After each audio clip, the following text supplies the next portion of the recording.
morning, everyone. Hope you're all having a wonderful part of the day, wherever you are. Hey, we woke up and we are just about ready to continue. Now, on our last stream, where we left off, I think we just gone down looting in Grimforge, and there's a couple of things I've learned. First one, hey Bunny, how you doing? First unfortunate piece of news is that the Devilfold masks do not stack if you have 3 dead companions in your inventory. So that strategy fell out the window as soon as we attempted to do it. We even got everything prepared, like 2 small companions, so they wouldn't take up too much of our inventory space, but as soon as they were dead, even if their corpses had their had the masks equipped, Jesus Christ, my tongue can't do tongue things today. And we instantly lost the bonus, so fortunately we are going to be set at 3 on average lower strength than usual. Quite a bummer. But not all is lost yet. I've done a couple of more testing, mainly regarding Broken Promises, which is one of the Ethel's potions you can get once you defeated her in Act 1. And when it comes to that thing, it only... the theory that I had behind it is, as soon as we get Boudoir set up in Act 3, I will drink the thing, and since we're going to fight the brain on the boat, it's not really a long rest. However, it turns out it is, and the long rest happens between the rolls you make to dominate the brain, to make it have a little bit less HP whenever you fight it. And then visiting the astral plane where the Emperor pulls you in. As a matter of fact, that's when the long rest happens, and that's when you start taking the negative effects. So, with all of that considered, we are currently sitting at 18 strength. There is still a couple of more sources of it. Stop. There's still a couple of more sources how we can upgrade our strength throughout our playthrough.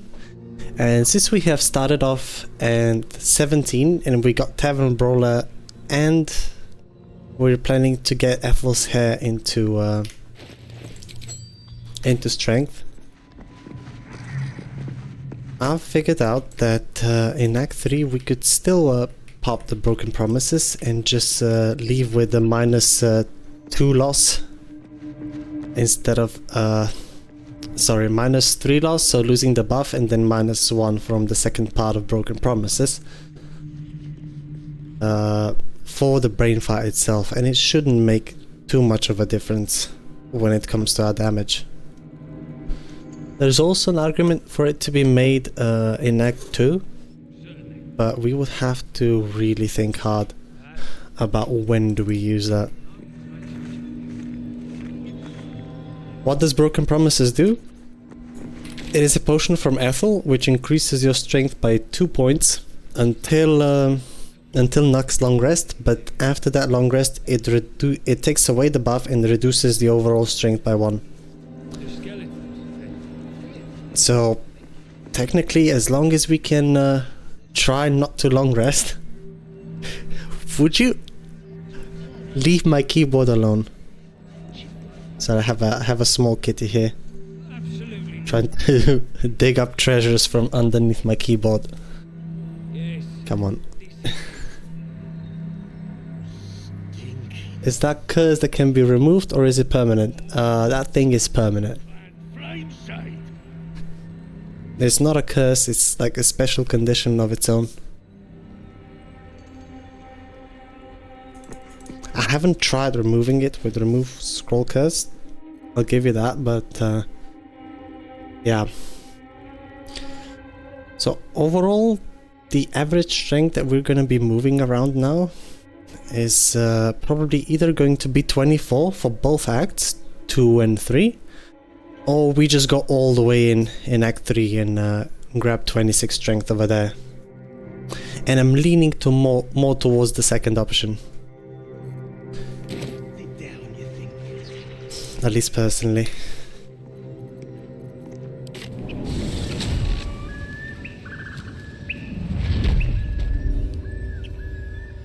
Have Wither survive it? We could test that. Although I'll probably have to do that testing on off the stream on a different character where I can afford to do so. Over here I can't be certain of the result, but I think this thing's like some of the buffs get reset, but that thing is a debuff, so I don't know. How you doing, Mick?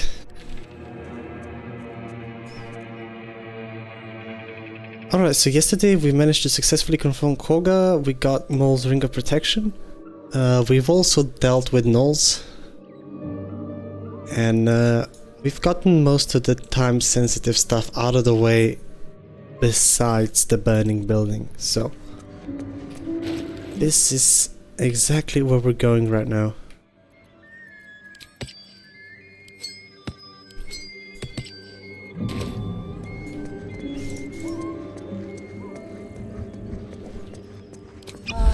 We are a decent way through level 5 already. We've also talked Voss away, mainly because I don't feel like I'm gonna need the XP.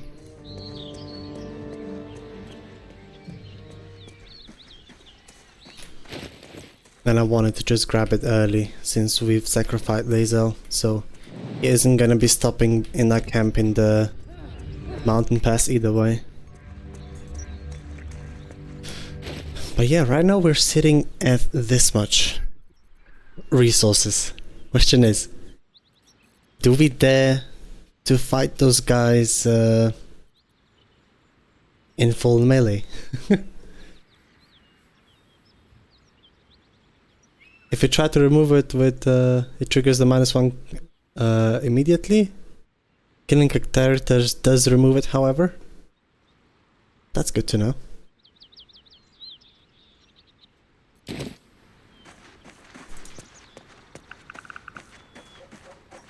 So that means we could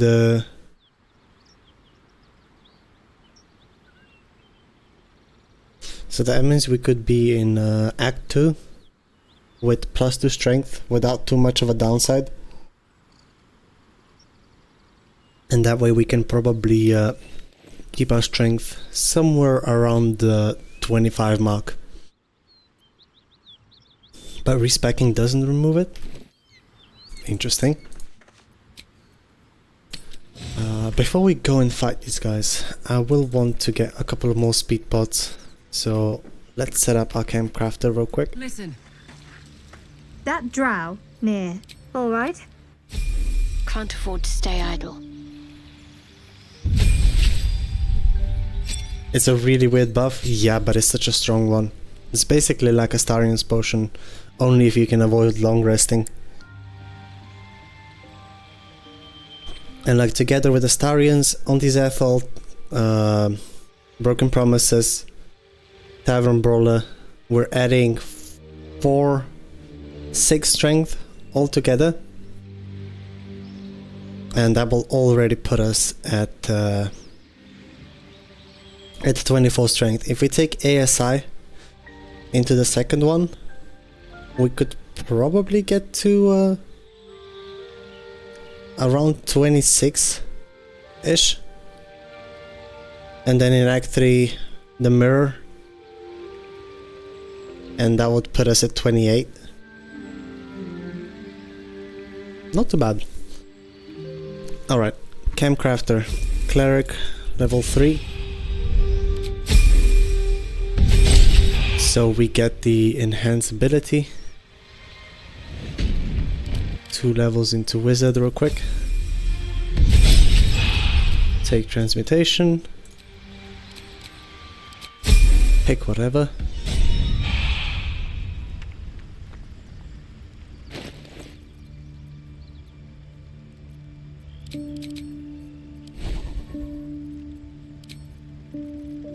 But yeah, our overall buff from Tavern Brawler is, even without the masks, still very much worth it. And the added accuracy to it, given that we can't use stat sticks as our melee option, is in my opinion more than worth it.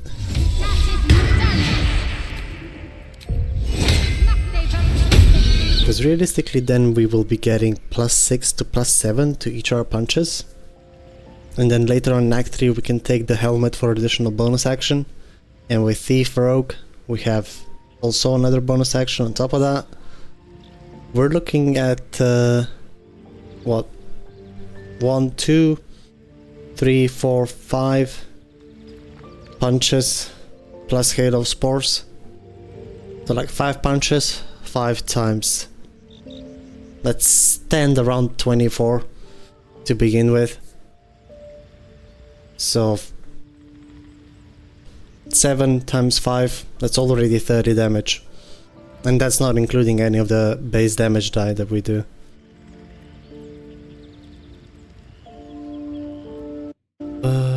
Okay.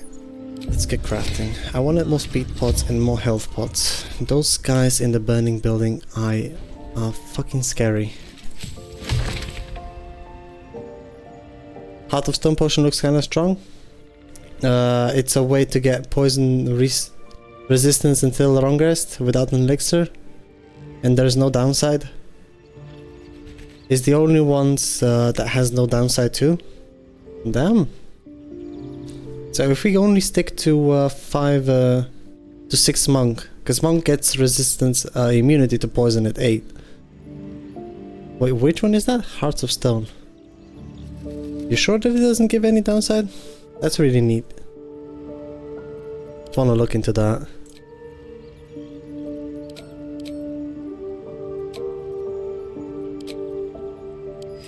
We're gonna make 3 speed pots and a couple of big healies.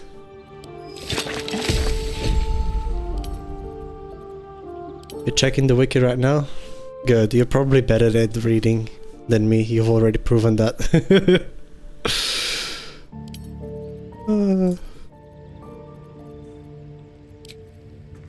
I'll take one more Alchemist Fire, why not? And we can't really use coatings. I was curious what they did.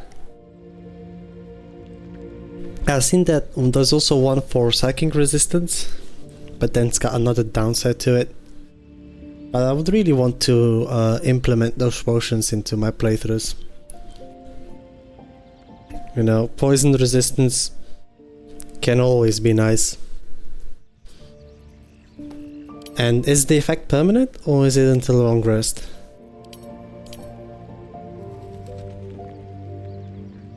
Oh, till long rest, okay.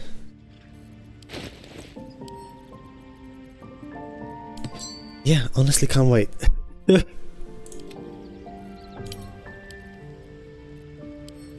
Alright. Send it to Karlach. Something the matter. If you're sure. Let's get the party started, shall we? Let's go!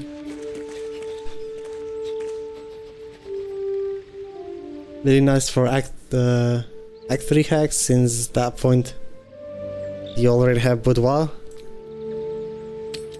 It's I would actually consider taking it in the early game, to be honest. Like, so as soon as we're willing to go and confront the hag, that's when I would start popping that potion, because in the later game you're probably taking universal resistance, right? And that thing has been known to mess with other resistances. At least as to considering when they're applied and when they're not. Alright, I have the choice between Ring of Flinging and Crusher's Ring. And since we don't have any Nice little nap. we're carrying a shield and a medium armor piece. I think I'd rather have some additional movement speed. Amulet.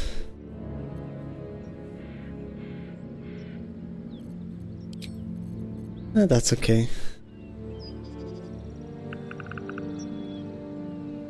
Did you sell everyone's clothes? Obviously. I mean, in this economy, how could you not afford to do that?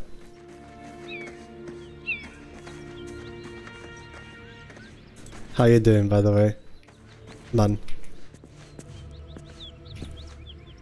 Whittle Dreams is a funny one. It deals 3d6 psychic after your next long rest. So it's like a hard rest. Potion. Alright, we can muster up a total of 24 AC. Which is not half as bad. We got Bloodlust. And we got a couple of good burst damage outputs.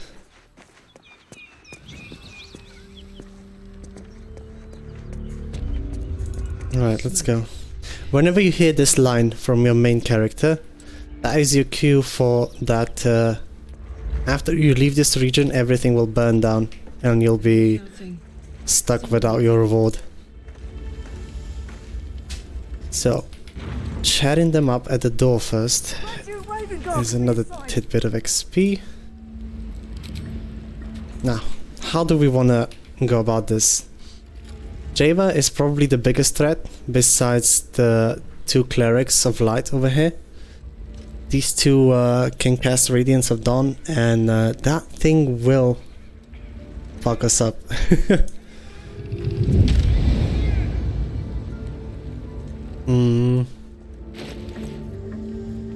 Question is, are we willing to have a summon for this fight? Probably not. When it comes to our concentration slot, I will be popping one Expeditious Retreat, just so we have bonus action dash to stack our lightning charges a bit more. Kabi has an internal carfare of wine, or sometimes acid, as a joke prize, apparently, which either gives you 2 turns of drunk or 1 turn of caustic brine. The potions page is very interesting. Yeah, I believe alchemy is not getting enough attention in this game. It is absolutely broken. I've only touched poisons at this point, and I was pretty much overwhelmed with all the stuff that they could do.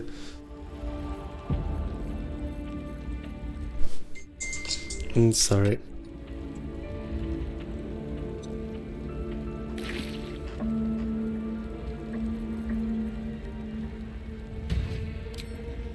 This is my -1 DR. We don't have a better set of gloves. Thing is, if we lose Expeditious Retreat, we still have Patient Defense or Step of the Wind Disengage to help us out in case things go wrong. Hold Person is not a threat in this fight. But yeah, that's pretty much it. I will definitely want to try and start the surprise round. Where the problem is, these guys are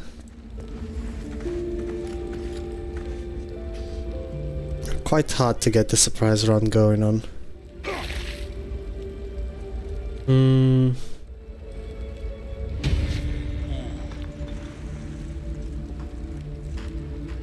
And do we want to speed pod before or after? That's gonna be a cost of one of our bonus actions, so I'm to crouch, speed pod, and go into turn-based mode real quick. See, the other way around, I experiment with potions like crazy, but I'm only now getting into poisons. Well, they are not that wide. Trade has Trade's weapon XP weapon sheet has got them really neatly covered. which ones can be applied multiple times, which ones require saving throws, and the damage and everything. So reading up on that, I very much recommend it. Missing Pets is the worst lethal potion. It makes you immobile and gives you disadvantage on ability checks and attack rolls. Damn. Definitely feels like your pet is missing when you drink that. Alright, I'm just waiting for this guy to turn away. Stop running into fire for me. I'm going to haste and immediately turn into combat mode. And we're gonna start with Thorn Whip. All that sweet, sweet action refresh. We got the surprise round, which is amazing. Going to begin by giving her a punch on the noggin real quick.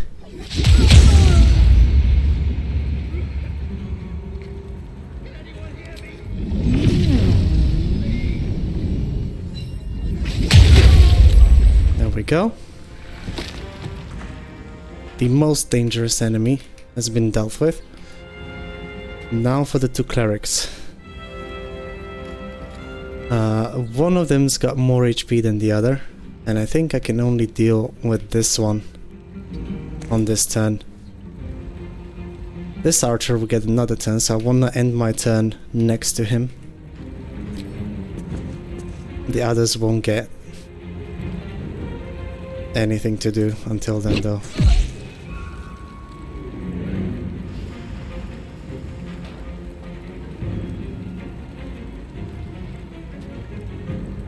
Alright, we got light for the party. We also have additional movement speed. So let's park ourselves next to this guy. So I want to step on fire.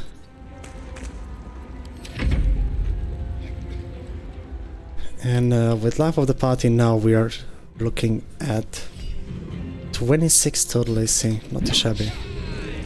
We missed.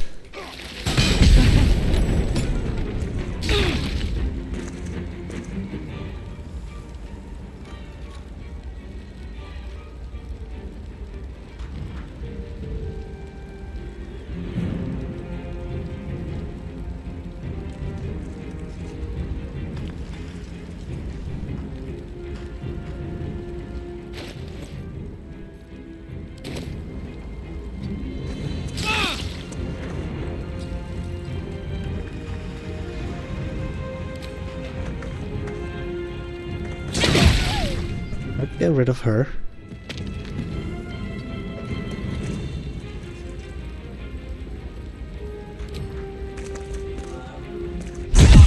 He's next.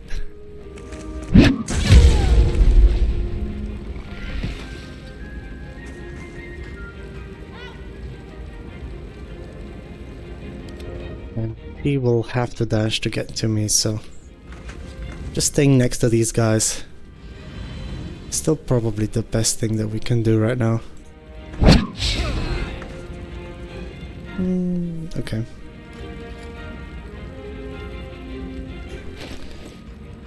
I will use a couple of berries to top myself off.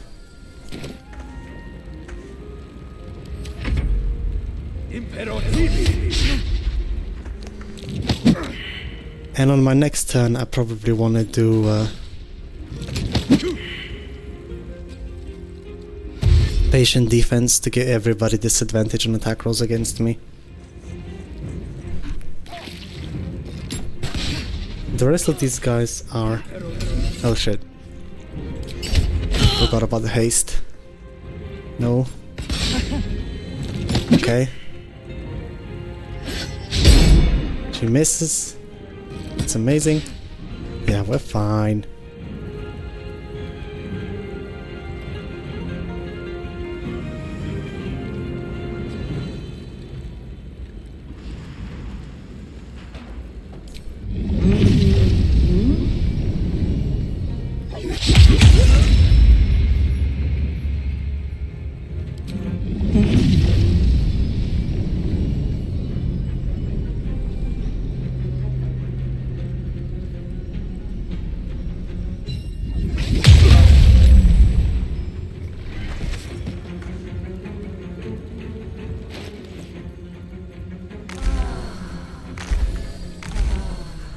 But this is just Monk in early game with Tavern Brawler. That's crazy. My Goon Stalker would have died today had not used the poison, so I've been reading them way more now. Nice. Got a nat 1 on the final check to persuade Koga to join me against the Shadow Druids. It was a DC 5 1-2, and I literally could only fail if I rolled 1. Let me guess, you rolled 1. Yeah.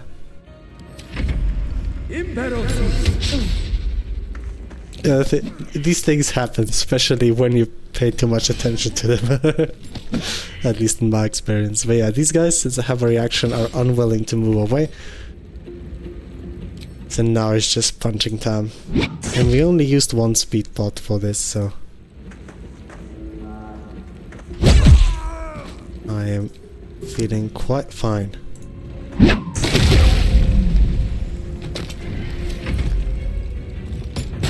Spoke it into existence, exactly.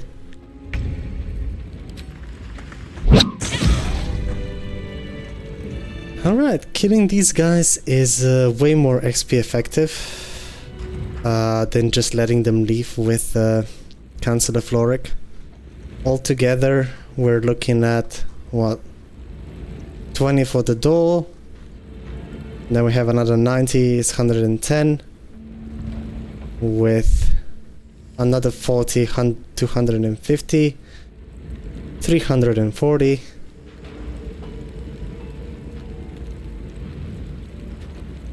Yeah, all in all, very XP positive to do all of this. Still made it out pretty unscathed. Had to burn Haste Pot and Vivant Toxin. Findle and Wrath did not even die. That's good, you know. With those druids, I'd highly recommend bringing Elixir of Bloodlust with you, because if you kill their wild shape, you do actually get the proc off of that, so you can have a lot of extra actions in that combat in particular.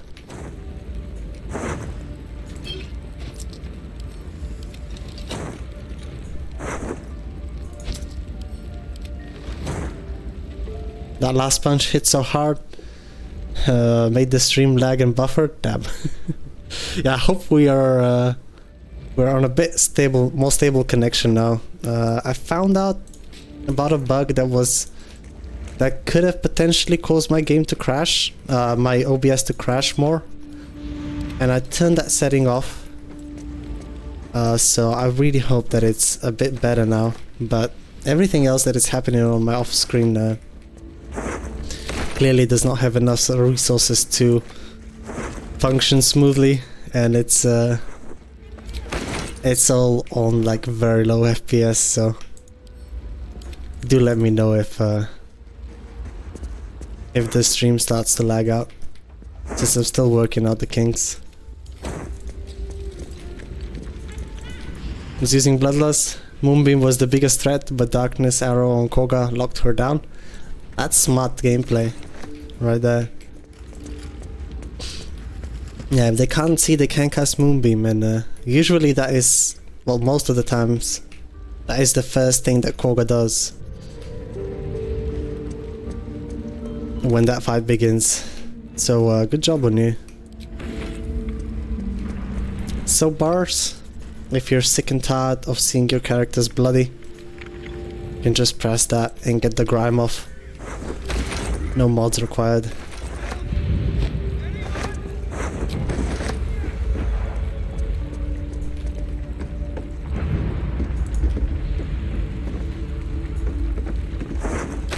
I'm going to loot her now before I save the Burning Man. And I think we're ready to go inside. Since I can only use bows for stat sticks in this playthrough, I don't think there's anything in particular we care to get from Councillor Floric. No, nothing at all.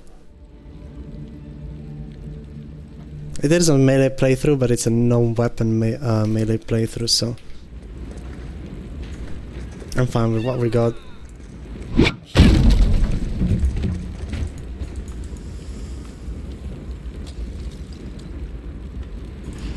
But yeah, like, as Chaotic Bunny mentioned, there's also a melee coating that blinds the targets. It's on DC, I think, 14 con save. And that thing can...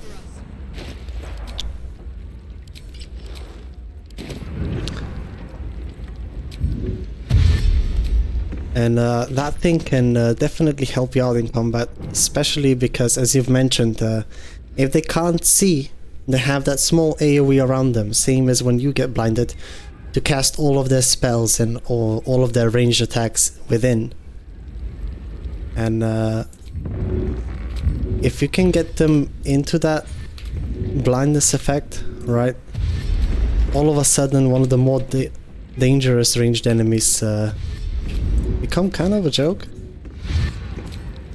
And I think Malice is a post level 6 coating, so you can get it from Dareth as soon as you reach level 6, or ingredients from it. I also think it's Loth's Candle that crafts it, but don't quote me on that. I don't know why I went to lockpick this. I just lost my action doing that.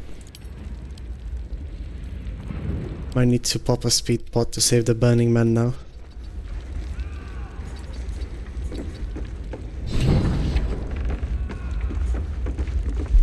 Oh. We get to do it without that, okay. Just roll good. Easy.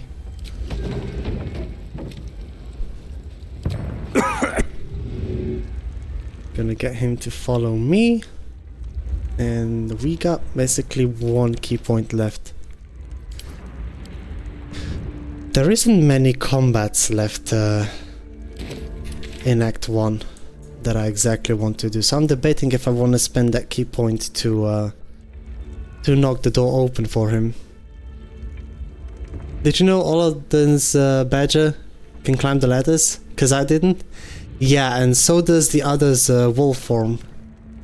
And even the bear, for that matter. I had an encounter where I was doing a sorcerer playthrough. It was one of my first attempts. And I was standing on that stone on top there for high ground. And they all climbed up to me. And I took 2 crits and the run died. So a lot of animal forms can actually do that. Alright, I'm going to end my turn over here. Let the environment take another. I'm just gonna punch the door down normally.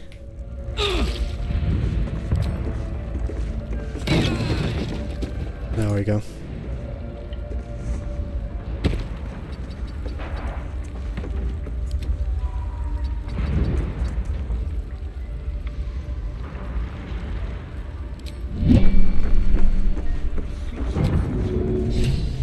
That's the Burning Man done.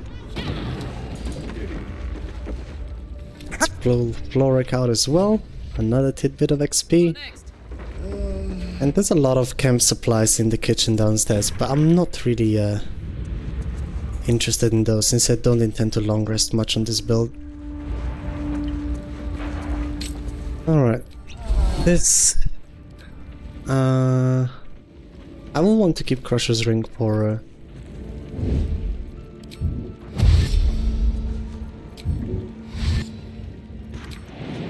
some additional movement speed.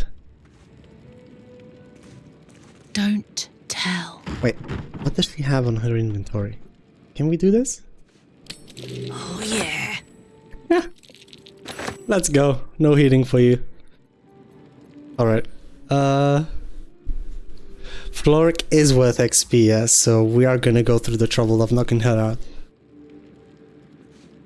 out. We can always knock her out. And that won't break any of her quests, and she's worth another 150. But pickpocketing the potions out of her before you collect the reward is not the worst idea. May I trust you'll see? I Put it fear to that Craven Guard. intention of I'll prank rescue him. I'll take the Spell Sparkler just because it's my favorite weapon. Alright. Light We're going to go and sneak, and we're going to initiate with some Thorn Whip for action refresh.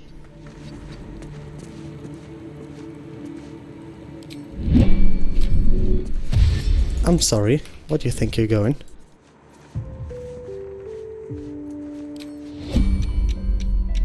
Hello? Phew.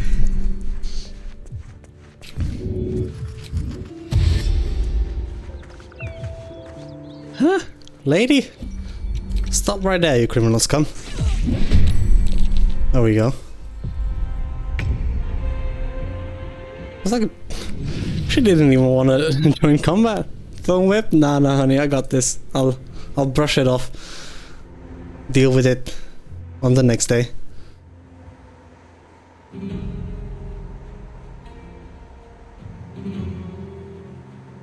As ranger, I can't really knock her out reliably.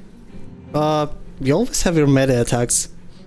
Like, I'll do this on my caster's playthrough all of the time. I'll just start with the spell, but then we're continuing with melee attacks if I need that initial damage.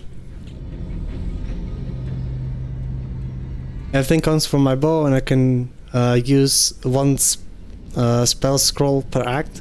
Alright. Think she's into getting whipped? Yeah, Larian's probably sending us some hidden messages over here.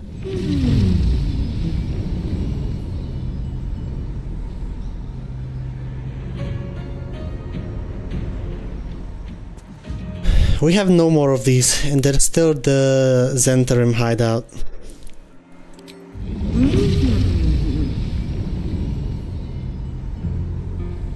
So which one do I want to use more? I mean, I have a suspicion that she will just run away, so I'd rather not risk it. Just gonna go for the knockout. And knocking her out gives you another 150 XP, so does the killing, but knocking her out is the part that does not break her questline. So the next time we long rest, she'll just be gone. Continue her way to Last Light Inn.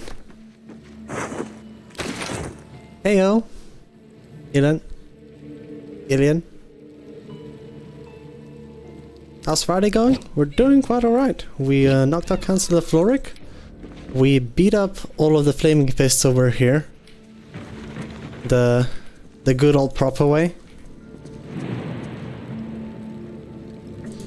And we actually lived to tell the tale, so...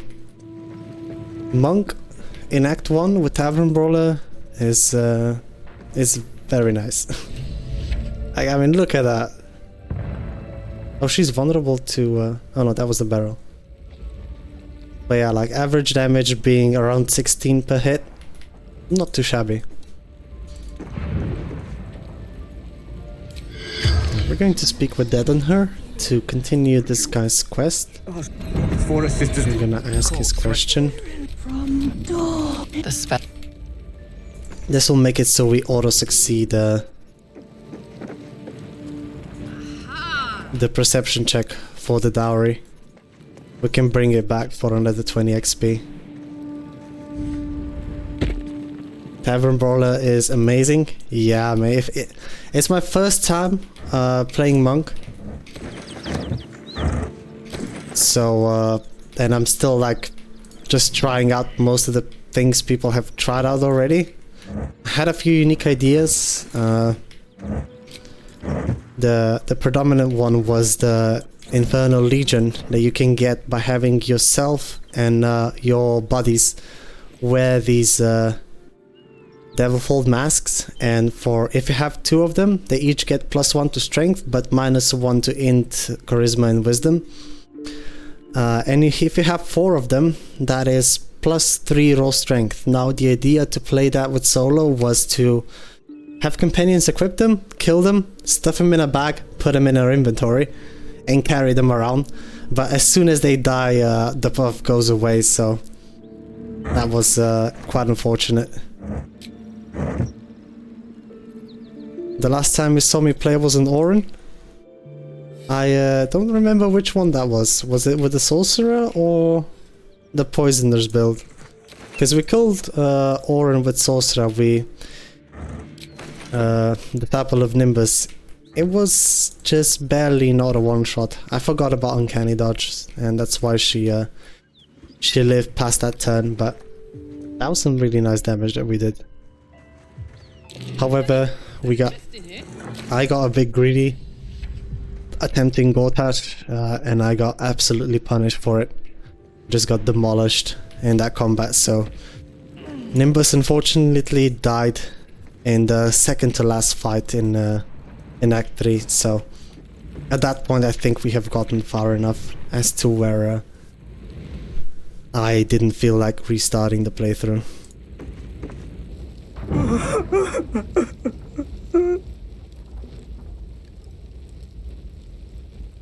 I wish I could coat your fist into poison.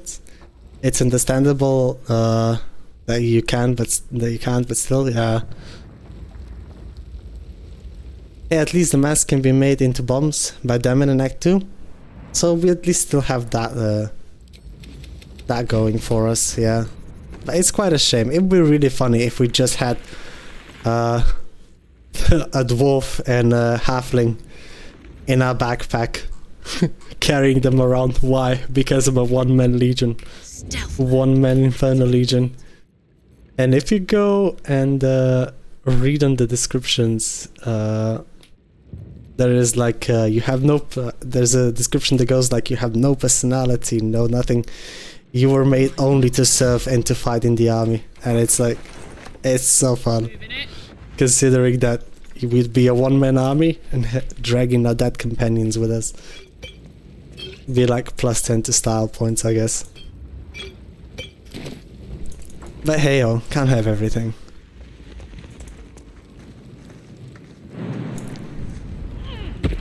These are my corpse buffs? Exactly. Alright, there's a strange ox in the back over here. If you have animal speaking, it's a DC5 persuasion check. However, don't be a drow or disguised as one when you approach, because that will auto-fail. Monsters. And we'll just start the combat, but calming him down is worth another 50 XP.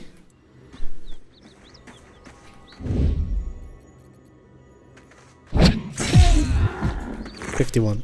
Hey. And you get a steak for the go. Get a steak to go.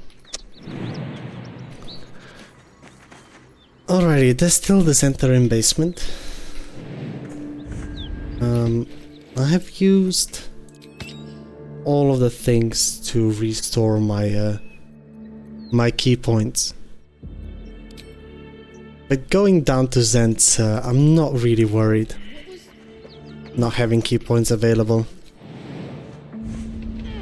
Half of them can be taken care of with one simple shove and an alchemist fire, so... What in Almata's broken bones are you doing here?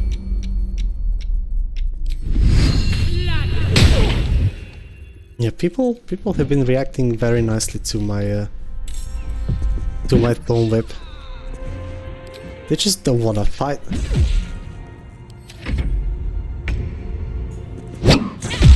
Alright.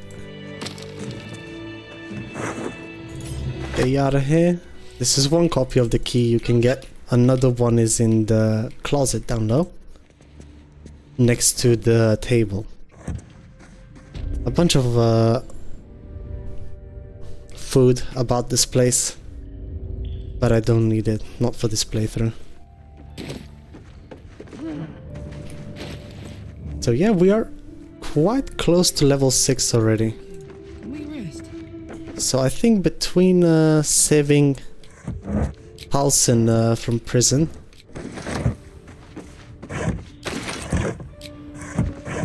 and killing the goblins about there, we should have enough to get to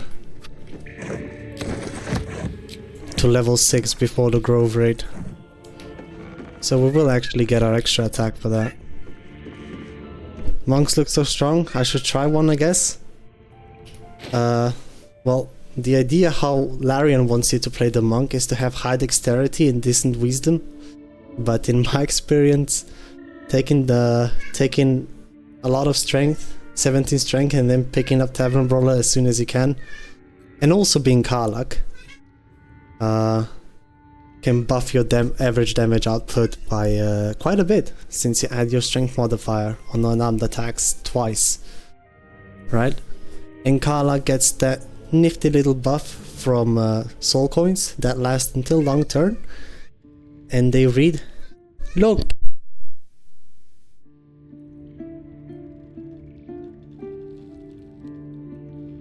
Sorry, my cat was complaining a bit too loudly.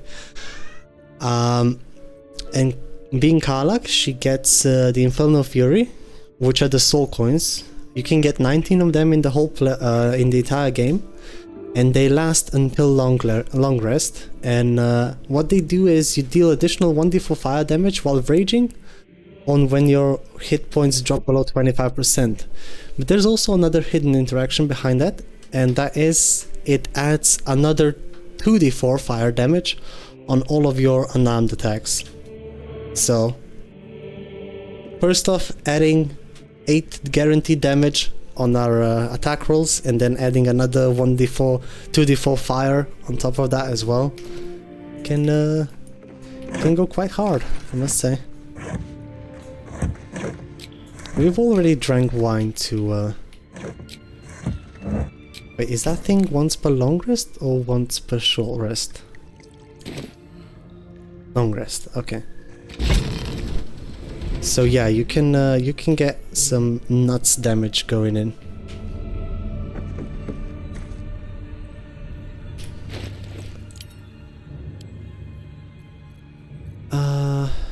Hold on, allow me to go to camp. I've accidentally sent a backpack for camp supplies to camp, and I'm dragging around a bunch of stuff that I don't need to.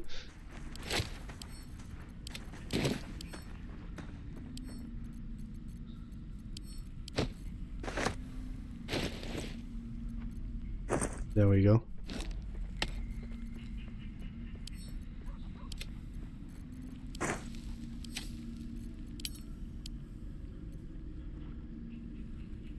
My main issue is with Monk is in casual play there's the lack of AC. Oh, AC can be compensated for, Chaotic Bunny. There's so many items you get that just add flat AC values on top of what you have. You'll have no problem AC tanking as soon as you get to Act 2. Like, not all of it in Act 2, but in Act 2 you can quite reliably get your AC to what, like 29 or so. And if you are willing to do a 1 level fighter dip and take the protection, or like the armor fighting style, which gives you +1 to your AC, and run Helldusk with that, you can get that bonus to proc twice. So you can get 2 additional AC from that. So just from Helldusk, that already puts you at 23. Then +2 from Priestess Gut, that's 25. +2 from a shield, that's 27. And we still only have equipped only shield and armor piece to get our AC up. Then you can add Ring of Protection, Cloak of Protection, that's another 2. We're talking 30. Yeah, you can get that number out of this world. Then also the shoes that Mattis sells in Act 2. That's another +1 to your AC. There's a few things. I just seen that about soul coins and it seems quite nice. It's very nice, man. Alright, let's go kill a bunch of Zens, shall we?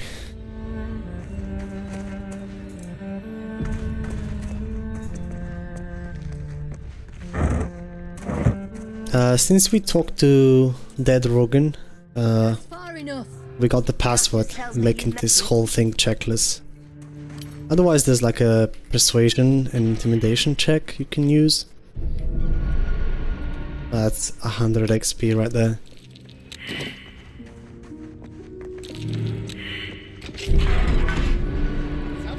Don't get confident. I'm not going to bother too hard trying to save Oscar, but still talking to him for the first time gives you 20 XP. Let's go give her the chest. It's a bit more.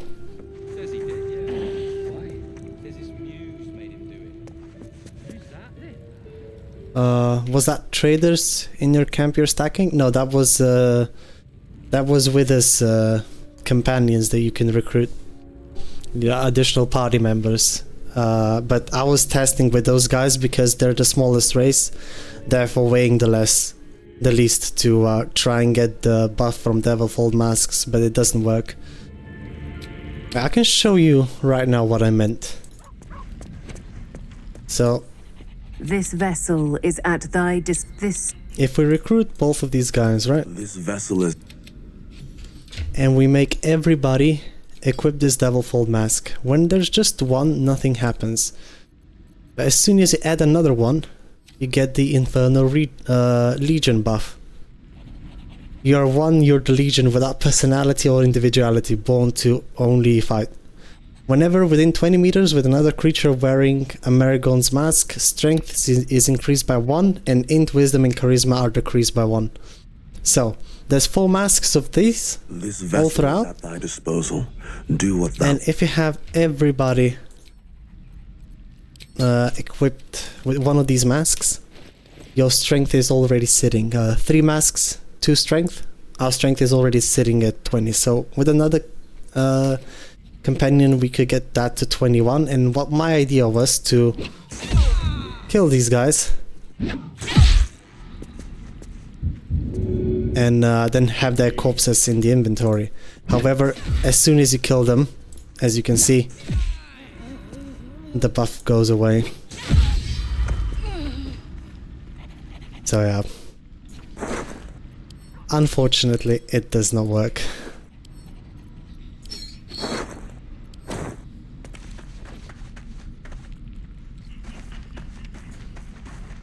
But it is what it is. It was a nice try. Okay. Fate spins along as it should. He's looking to jump out on the window. One sec. I'm sorry. Or mayhaps a resurrection instead.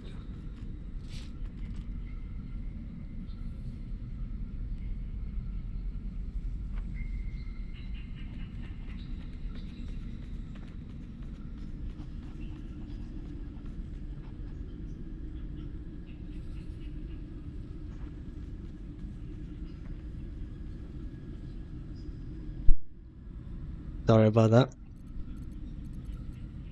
I'm just gonna have to resurrect them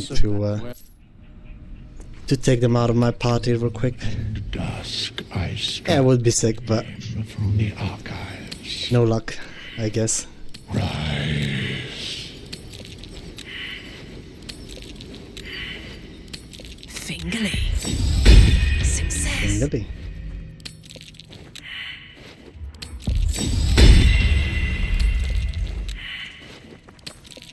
Give me my money. Just have to roll 20.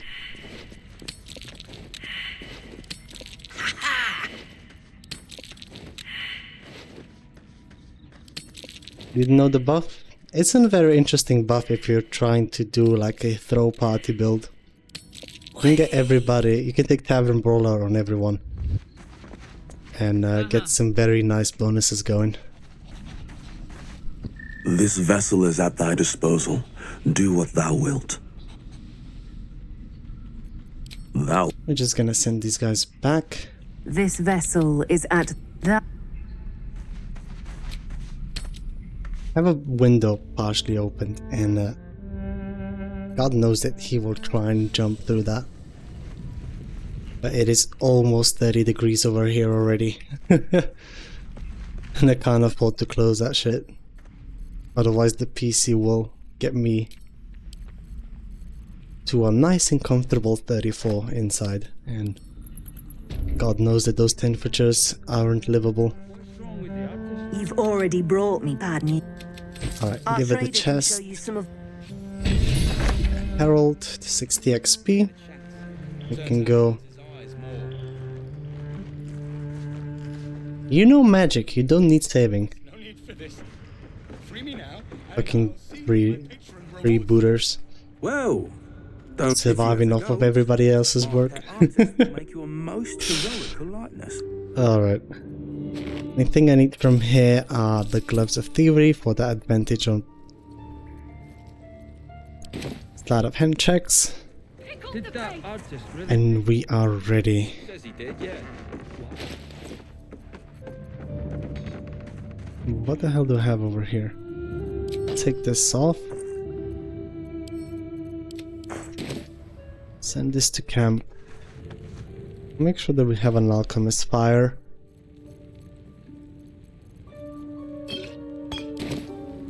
And there's nothing like a little bit of pyromancy to get the blood pumping.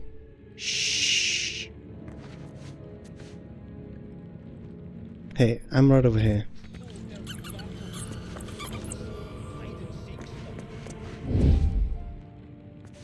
Hey Zaris, look at me. Thank you.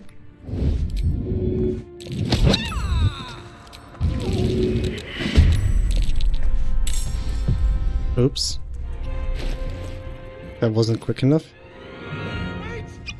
They've got oil everywhere! He's way too expensive to save, am I right? Take your own. Do you get XP from everyone? Yes. You're the one that triggered the explosion. So the game follows through with that logic and rewards you the XP.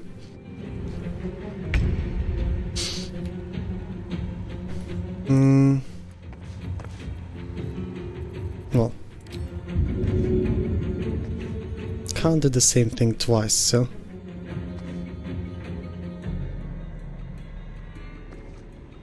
just going to plop this down here.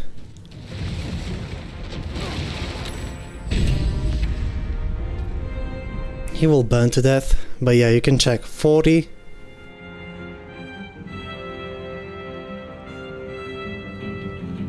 And 60 for the two people that died. I don't think you get anything for the artist if you've talked to him.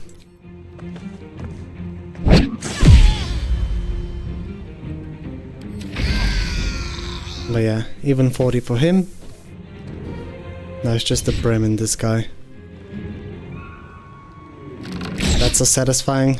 Oh yeah.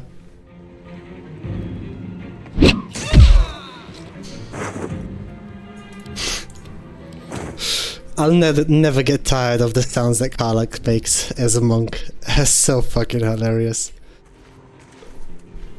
Wait, I'll even for my own enjoyment, going to set everything down to like 80.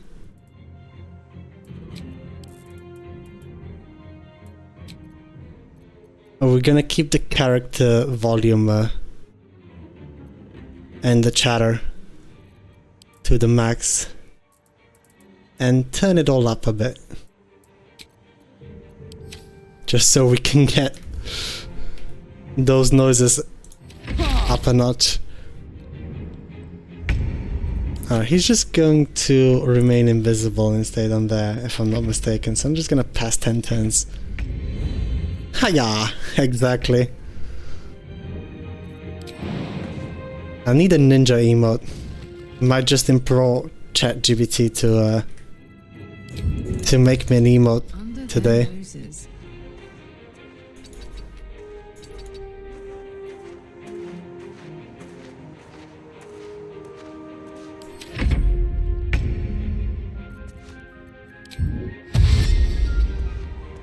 I don't want to use a bow, that's why I'm just sneaking about the place.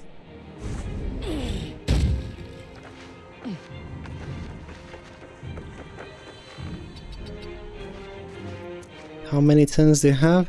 5 more.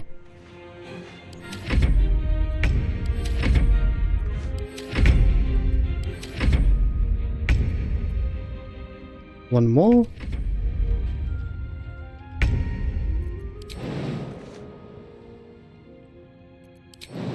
Got it.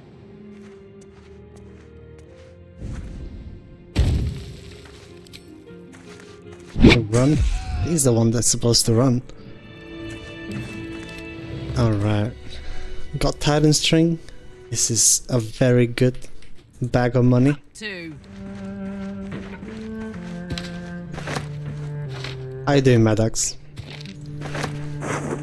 Hope you're enjoying the stream. We are doing a Barefist Karlach.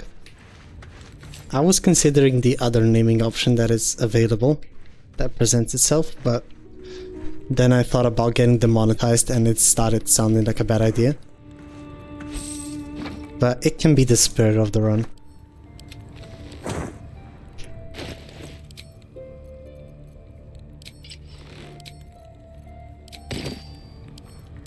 Open up.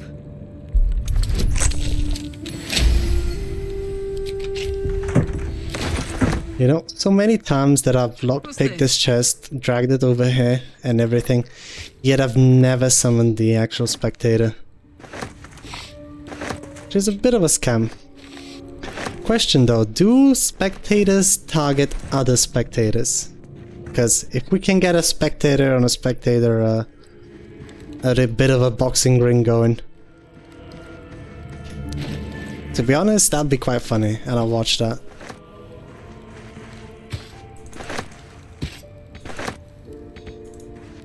Once we're a bit higher level, we'll try and do that. To see a spectator one-on-one. I probably want to remove the others. I don't know. Remove the other drow, so they don't interfere in the fight. That'll be a bit dodgy to do. And we can do some gambling onto which one's going to win. Yo, game is crashing. Why? I'm not running any mods. I've intentionally deleted every mod but the reaction and a couple of cosmetic ones. Oh well. Thank you, patch 8. We gotta go again. Game's crashed. You know, I might just start inserting the game crash counter or game crashed or bugged out, so we have that at the bottom of the screen. But how would we tell them apart? Aren't they just both spectators? Oh, one's got a different color dye, doesn't he? So we would have purple versus, I think the other one's red. The one from the bottle, it's supposed to be red.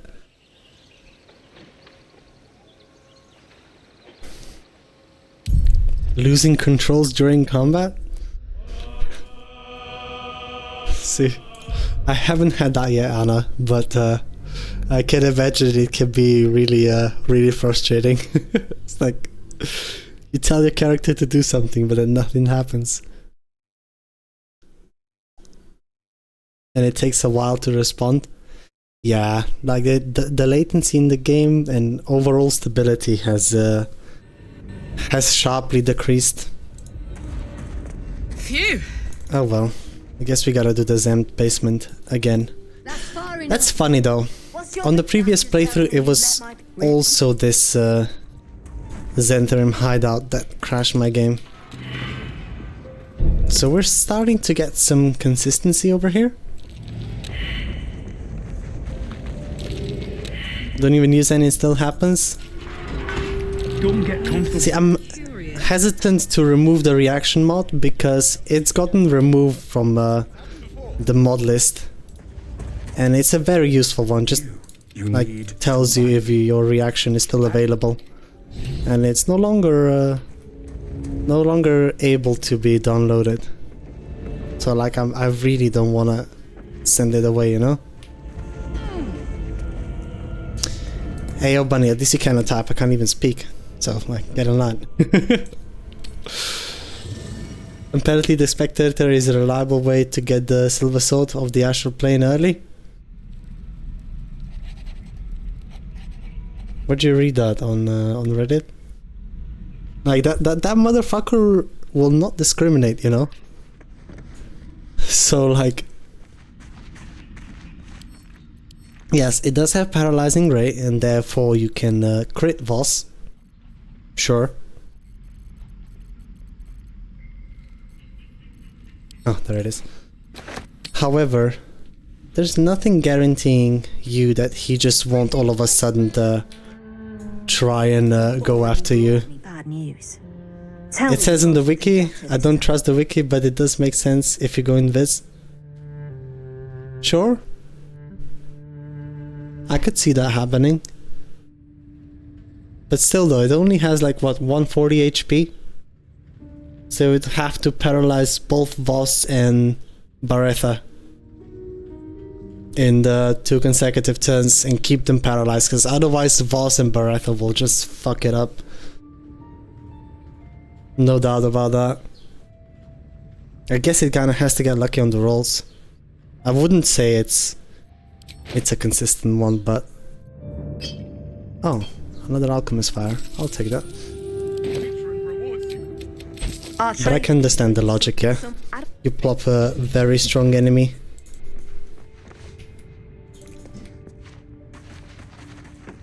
In the middle of very powerful gifts, and you just see the chaos unfold. If you're in combat, you also collect the XP. Well, if you have the gold, So hey ho. pet artist will make you a most But politeness. I don't think it's something I would want to attempt. Did that artist really paint all those things? Says he did, yeah. Why? Says his...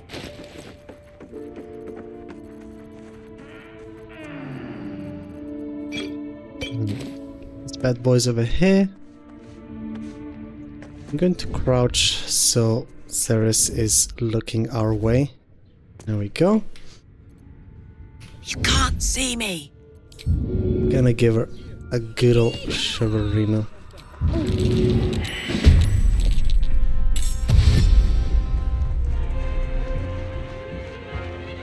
The Iron Blast just makes anything fun. I'd like to see some spectator on spectator action, and if they don't attack each other, then we know that they actually have some actual allies.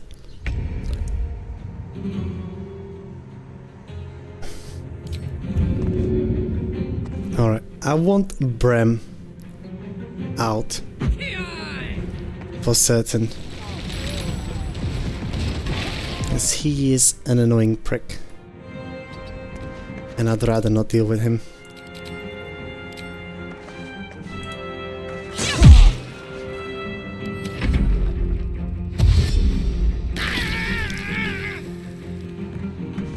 Wanna throw gambling into a fight? A rogue spectator will absolutely do that. Uh-huh. I just want to see, because like they're both spectators, and will that mean that they will aggro one another? I've never done that, and I just want to confirm it. Alright, we're gonna save now. Yeah. Wanna dance? It doesn't say about anything on the flash page about discriminating against other spectators. Like, I can look a little more. I mean, we can save it as a surprise, you know? Just see what happens. Like, it's either one of two scenarios. Scenario 1, they fight and we place some bets. Scenario 2, I have 2 spectators to deal with instead of 1. So it will turn up the difficulty of the fight even more. And I don't think I mind that. I don't plan to do that too early though. I want to beat in Act 2 before that though. Did we get Gloves of Thievery? Oh, I did actually. Let's go.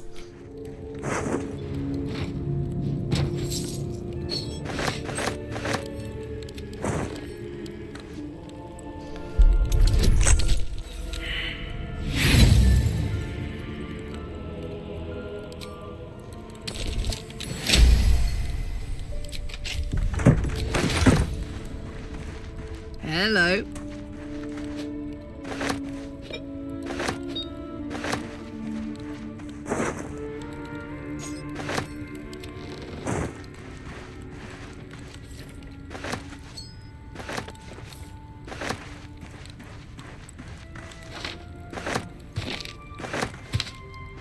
Scroll of protection from energy. Very nice.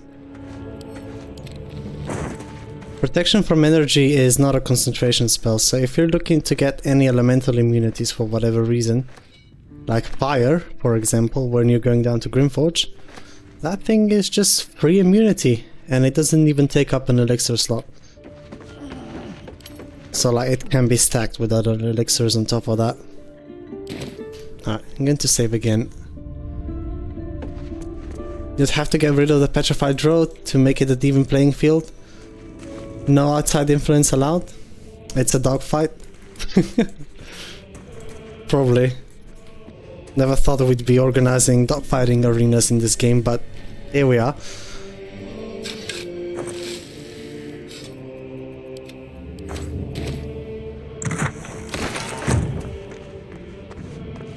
Alright, now I want to approach from a different angle.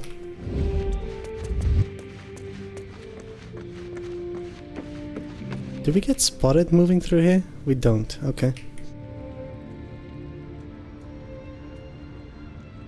It'd be a bit tricky to achieve that. We'd have to probably just throw a bunch of daggers at them.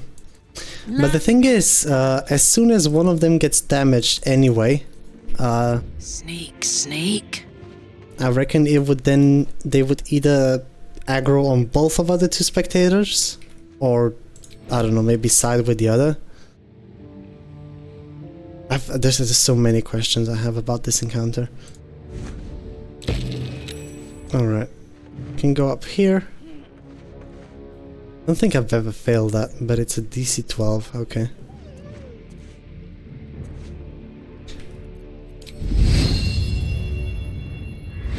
What? You did? Just randomly turn around? Okay. It's fine. Also, I don't know if anybody has noticed, but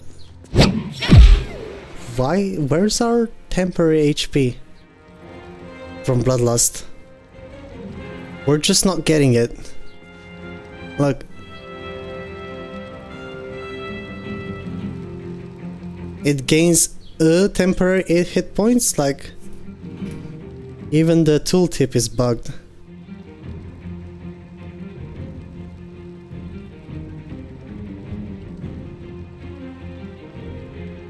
Huh. Could something be messing up Bloodlust elixirs?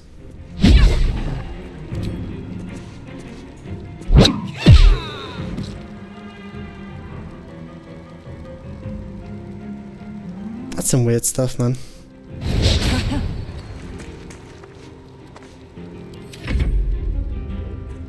But we're just not... We are receiving the additional action from Bloodlust, but we're not getting the 5 temporary hit points.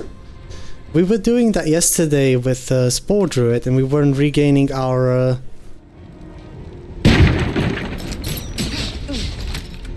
our temporary hit points for Symbiotic Entity. And it doesn't seem to be working here either.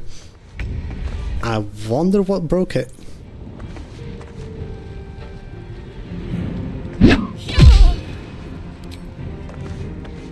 Probably should have dealt with her first. Now she's got resistance to physical damage.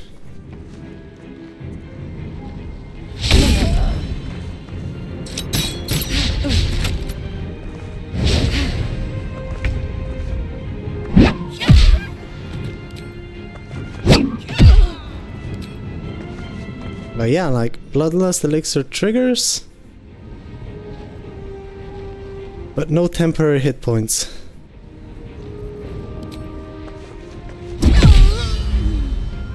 I kind of want to Google that, or just see if anybody's had a similar issue.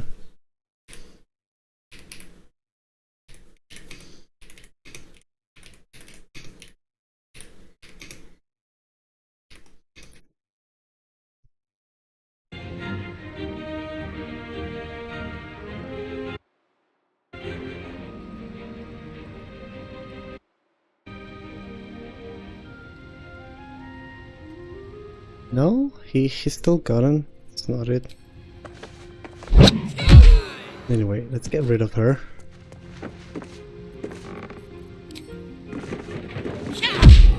Is it because we drank the bloodlust while having that thing on? Symbiotic entity?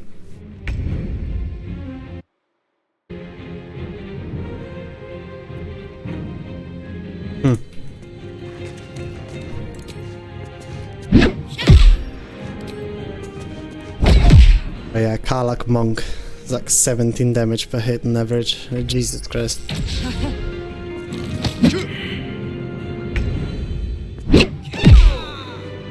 There we go. I should probably put my Call the Week down here. Just so I remember to turn it back on again. After we got the bloodlust action.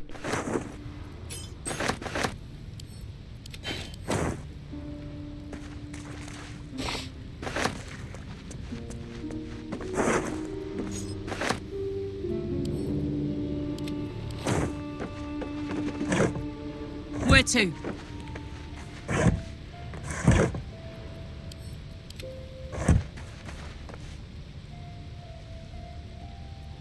Yes, we got the 5 temporary hit points.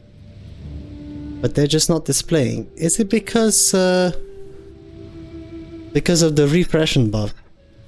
Could that be it?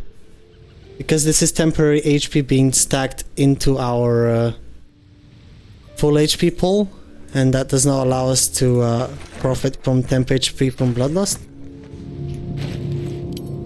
Because I know there is some interactions that disable each other. I'm just wondering if I'm stumbling on any of that right now.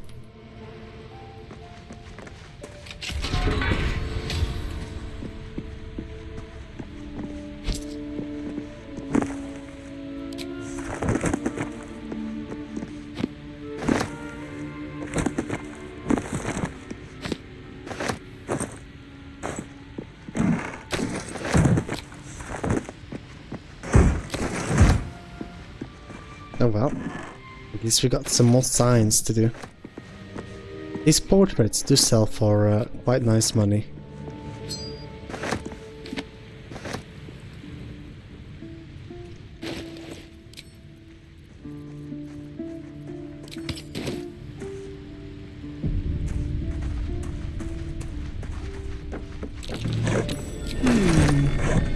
What's that? I'm considering doing the Minotaurs now.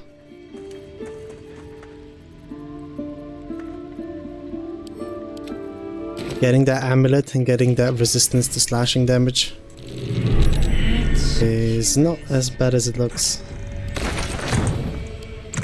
Alright, we got another Infernal Iron for Act 2.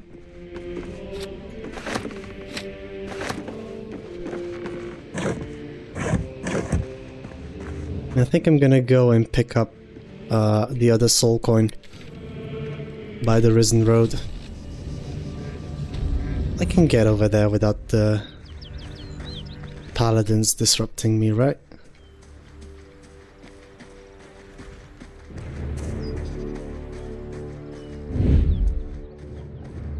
Shh. Know that sometimes she's bound to start walking about the place. And we wouldn't want her surprising us. Anyways, there's another soul coin right over here.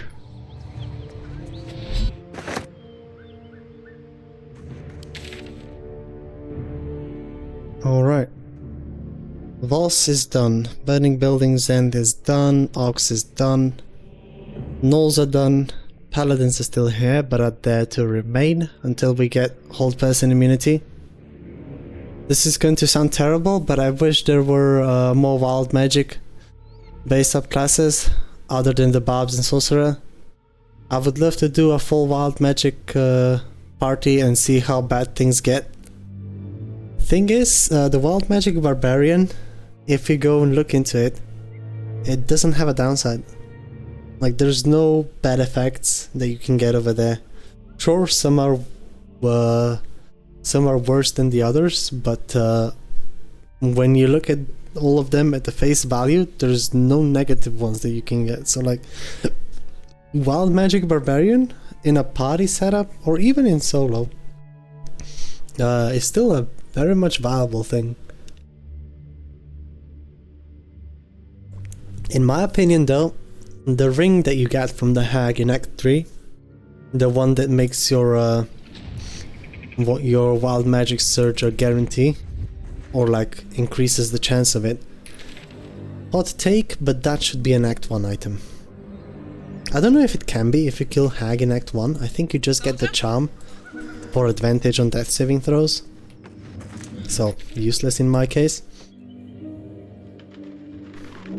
But still. Alright, let's check the XP real quick. We are 370 away. We are sitting on 1 inspiration. So I think going to collect a few more of those wouldn't be a bad idea. On the Risen Road, there's a rolling boulder trap that we can detonate and survive it. That's 1 inspo.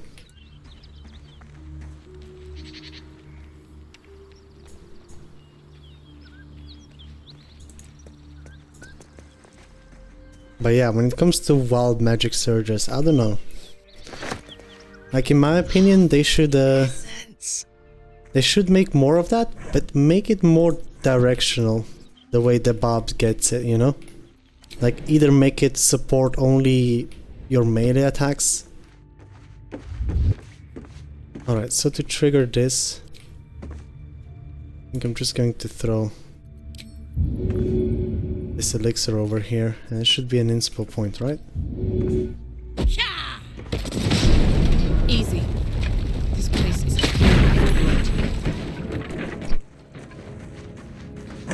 Well, I even took damage from it.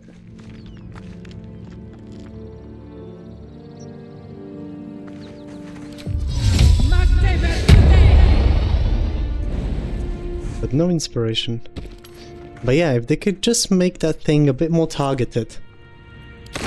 Like, focus on it doing something, rather than it being random. Like, some random is good, but too much would probably just discourage people from playing it. But we didn't get any inspo from this. I'm disappointed.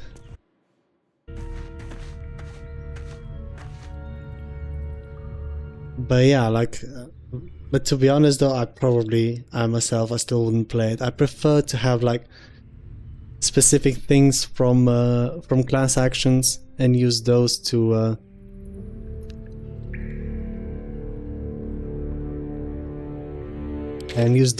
then build craft and try out different things. Another inspo that we can get is the short dialogue option, and for that we can get Shapeshifter's Boon and transform into one of the small races. We're also going to get Whispering Promise to get Bless. Your internet just died? Hope it wasn't mine. That'd be kind of awkward. The wall is riddled with holes. The passage narrows and bends. Hope nothing crazy happened. We tried to trigger the trap. Fingers brush against a fleshy tentacle. You flinch. To get an inspo from it as an outlander, but nothing happened. You push it aside. Like, we even got hit by the boulder, but we didn't get an inspo for it. But no, nothing crazy happened here. Alright. We're just walking around gathering some inspo. Defeat a lava elemental? No. Effectively use a noble stock mushroom, we got that. Successfully tame the owlbear cub, that is going to be on the day of the Grove raid. We've gotten that. The description is misleading. Disarming the 2 traps avoids the inspo, while getting hit by the bulber and surviving it does not. Getting around the traps by jumping avoids the inspiration as well. Oh well. What does the tentacle even do? It's nothing, it's just a wisdom saving throw you have to make. And you normally, without being Outlander, you just get 25 XP and a diamond. Or a topaz, rather. But it's in an Outlander inspo, so... I'm just trying to get a few more scraps of XP to level up.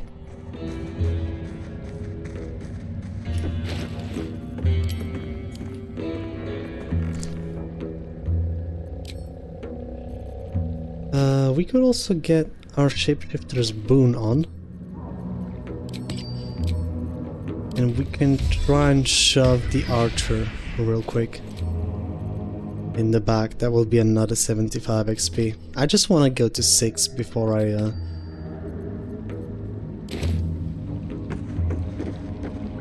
go and have a long rest.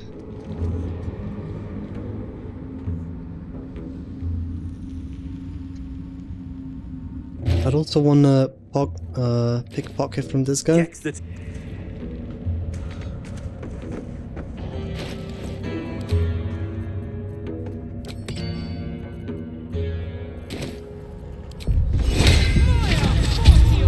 But I'll do that later.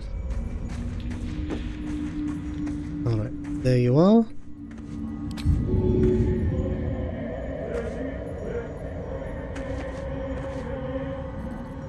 Can I sit over here and still toss you down? I can.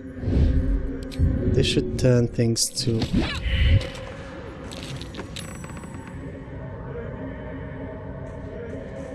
There we go. Let's go! I guess I never thought about it. Is the raid on the Grove more XP than doing the whole camp? It is, Chaotic Bunny, because if you kill the goblins inside the goblin camp that leave with Minty for the Grove raid, the game will print new ones for the Grove raid, and you can basically double the XP. Not to say that a lot of like there's only 6 of those goblins, and everybody and everyone the rest, including the spiders, are unique entities that only exist during the Grove raid, so there is a lot of XP. And now past patch 8, after you successfully defended the Grove, after the next long rest, everybody is going to be around the Idols of Sylvanas, and there's going to be 4 more goblins over there that are all worth XP points. Mind if I do? Good thieving. So yeah, it is definitely XP positive. Imagine a duo on the run with one Magic Sorcerer and Barbarian. It would be one basically throwing the game and the other one trying to repair what we've messed up. But yeah, let's go back to the beach, and I think we can also shove this other guy into the water real quick.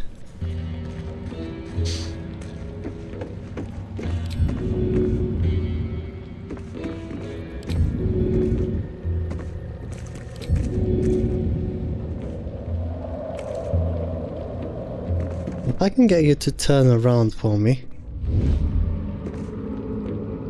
and face this other way. No, you won't face that other way, okay.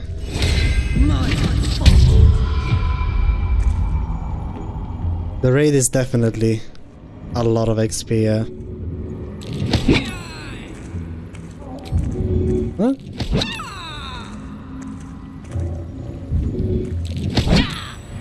Like a vandal.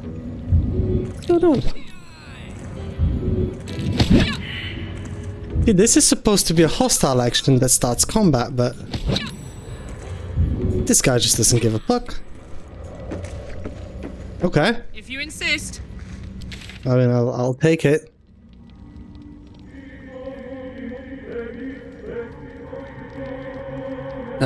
With Koga dead and the bottom of the grove is just free now. The scariest part of the raid is Koga. You mean Minty? There's no Koga in the raid. But yeah, Minty is the scariest part. There's also a Booyag that has Misty Step and Hold Person Scroll, and he will, if he's got the option to, he will Misty Step on top and try to Hold Person someone. The Booyags in that also get casts of Magic Grease, which they can cast on top of the burning piles of fire that are there for the Grove Raid. So you want to make sure that you turn those off, so you're not randomly caught into explosion. But probably the biggest two threats, the earliest that you can get with crazy initiative as well, is the two Sword Spiders. They, after you probably want to deal with them first, because they can jump from down there up to you and kill everybody on the wall. So yeah. If there's any enemy that I would really want to prepare for specifically, is those two spiders. What shall you offer in exchange? We got better favorable beginnings now. I'm not using an inspo for it. One I have never met. Hold on. I'm going to remove this ring first. You return. What shall you offer? I've flown on a Mind Flayer ship. Fascinating topic indeed. And we're gonna do a performance check to try and get the ring. You can defend the grove, that gives more XP. Yeah, as Anna is saying. Because if you defend it the next day, there's gonna be more goblins down low. And even if you either raid or defend the grove, you can still kill your allies during the raid itself without any major consequences, except for Zevlor and Minty. Those are kinda specific, because they have more quest lines to them in the future. Of course. I have never seen anything like But yeah, outside of those two, when you're in combat over there, make sure to kill everyone, because, you know. Defending it spooks me, but I have my one damage scroll use available. I could use Fireball Scroll and pray. There's a huge bunch of barrels down there that Ogre tosses up, which then goblins pop out of. I usually throw a bomb down there just to get those guys out of it, so the Ogre cannot throw them up to me. And also one fun fact, and I don't know how bendy you are on those rules. However, there is another thing that you can do, and that is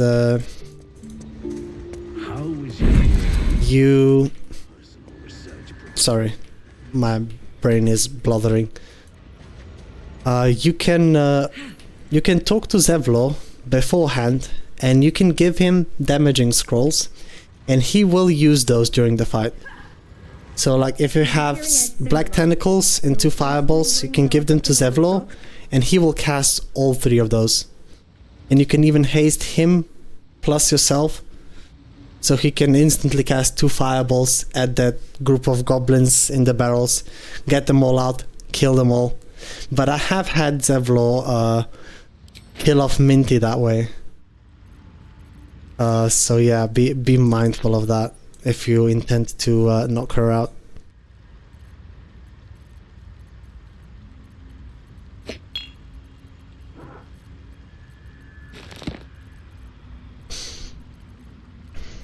I will grab both of these.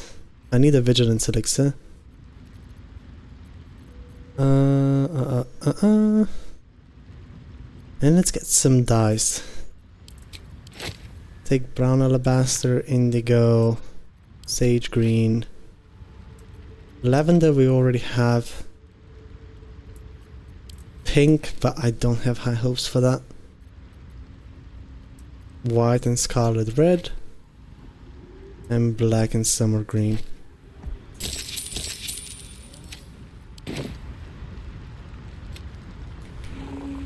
My rule is that specifically my character can only cast one a damaging scroll per act. Allies can do whatever they are irrelevant to me anyways, usually. Yeah, but it's technically you that gives him that damaging scroll, so like, you know, you be the judge. But you can stack up Zevlor with damaging scrolls like Fireballs, Burning Hands, Scorching Ray. Have I got everything? He will use all of them. And you can also give Tieflings poison resistance elixirs. Mate, that's a lot of things you can do. Alright, we are 240 XP away. Let's go to Blinded Village and let's go kill the first batch of those guys down there. Apart from an overgrowth, the coin disappears into the well. After a moment, Keep clear of the webs. But I'll try to avoid doing it. I feel confident in taking it solo. We're going to be doing the entire thing without giving Zevlor any damaging scrolls. And we'll try and do it in full melee if we can. Turn down the fire. But yeah, I just want to get to level 6 so I have one more run with the vendors. Alright, we're gonna get this. And I'm going to take that and that. And maybe, just maybe take poison resistance to acid, cold, fire, lightning or thunder damage. I think I prefer having Bloodlust in this encounter, and we have crit immunity, so we don't really aren't really afraid of those guys. I have to see how you handle it then. It's one of those fights that feels really risky. Preparation is key. It's just how much you're willing to do to prepare for the fight, in my opinion. And we're gonna be doing quite a lot, so I'm gonna do that for action refresh and give it a good smack in the ass. There we go.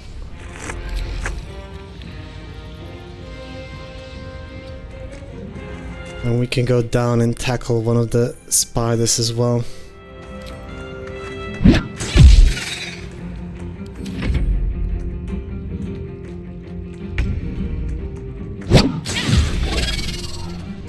Like, as you have said, my hint would be look into potions and consumables.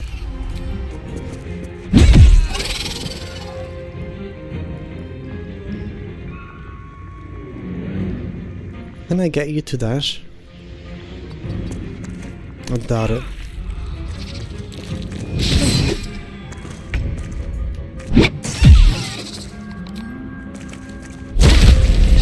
There we go. 180. We got Omelum's ring, so we could go tackle the harpies as well.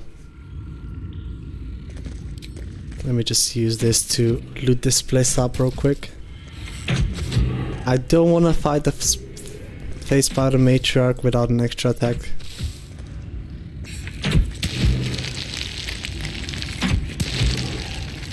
My dogs are barking. Can we run?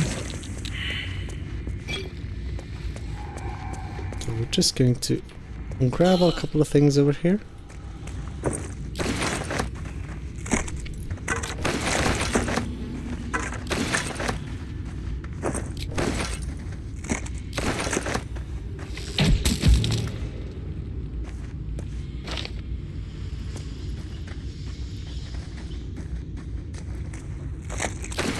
There is sometimes a bunch of healing pots hidden all throughout this place.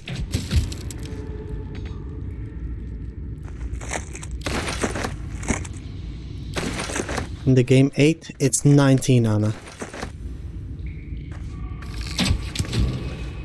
I don't know by heart, but I can tell you that there's at least 2 in Act 1 that you can get. If not more. You know what? I should have this open. in my browser. Soul coins. So in Act 1, there is one in the sarcophagus, trapped in the dank crypt, one in the sarcophagus next to the book. So 2 over there, and 1 in the withers. So in next to withers, there's 3 of them. And then 1 on top of the tall house, and 1 by the tiefling for the bugbear. So there's 5 over here. There's 4 more in Act 2. 3 of them has Lantav is holding. And you have to listen to a bunch of stories to get.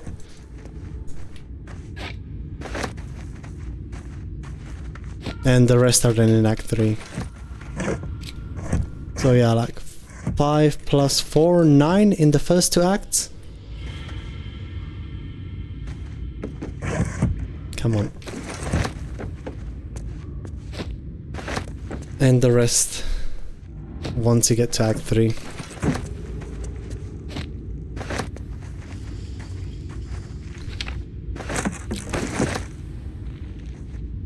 Alright, there should be a speed pod somewhere over here, right? We already got that. Spider boots, scroll of web. Eh, never lucky. Okay. So I'm going to send this back to camp. I also need all of these things. And let's go kill a couple of harpies, shall we?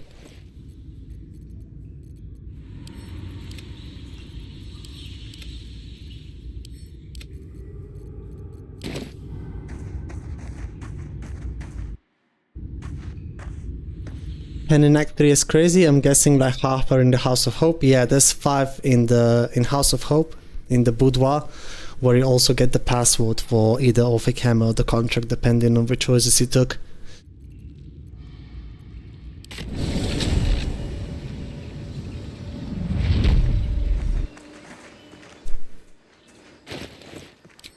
Alright, so for the harpy fight, we would want something to help us out on saving throws against those, against the luring song. We have crit immunity and some damage reduction as it is already. Our damage is also amazing, but we're using Omelum's ring to get advantage against the luring song. I will probably also get Whispering Promise, another 1d4 on top of that. And this is the point where I start feeling comfortable taking on harpies. No sooner than that.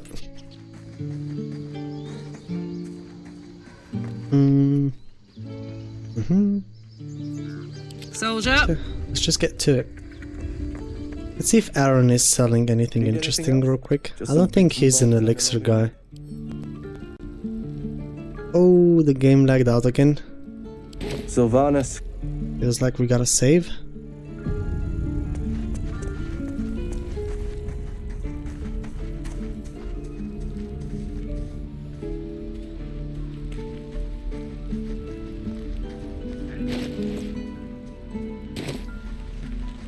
But yeah, we'll have enough XP once we deal with the goblins in the prison.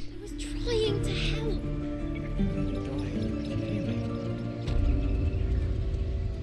I'm not going to go and deal with paladins. There's whole person over there.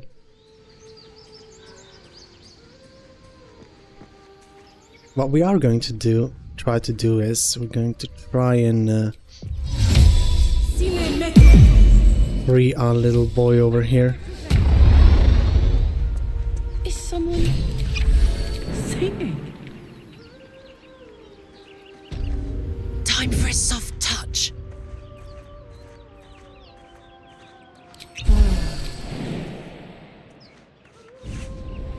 We're going to jump straight for the harpies.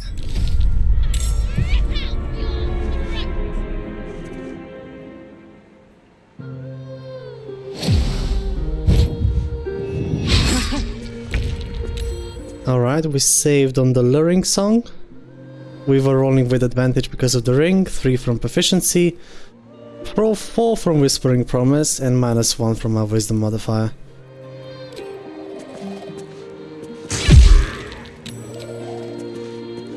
Shut up!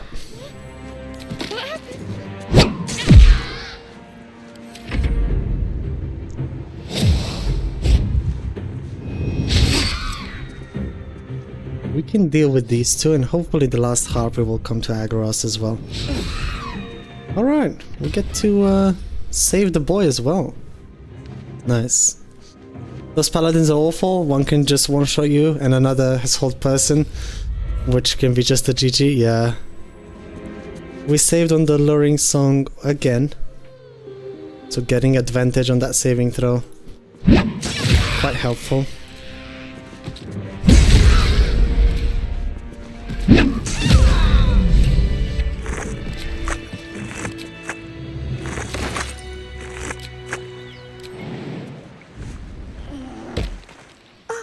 Are they gone? They're gone, you're alright. Yes. I mean, I don't know. I never go for saving him, so this is all new dialogue to me. Stop swallowing all the get back. They like tasty little tiefling kids. Damn. That's what the voice said. I almost got to the nest, but the singing. I need to get back. Mole will be so mad. Wait, you should meet Mole. She'll be grateful you helped me. Find a boy called Donny. Tell him you want to see the dragon's lair.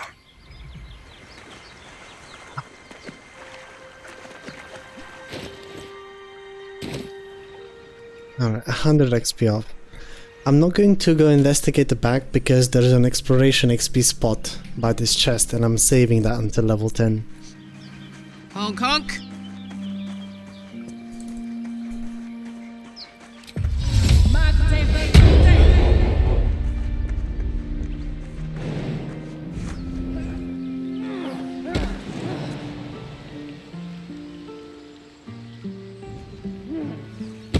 That's curious.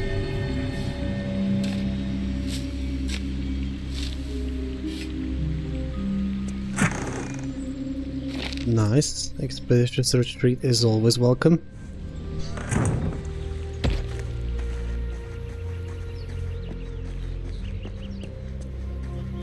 Didn't know that?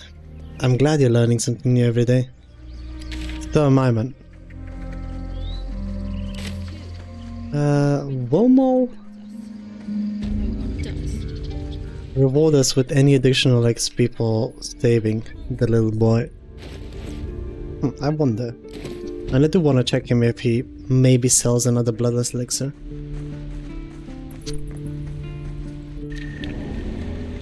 I'd like to stack up on those before we start popping more soul coins. Scam is going to kill in Baldur's Gate. Don't get too attached to that con, kids. I've got bigger plans for this. I had a Mercon. Anyway, you want to talk? Talk. Alright, just finished the investigate the beach quest. There's protection from evil and good. The scroll will come in handy. Nothing much else though.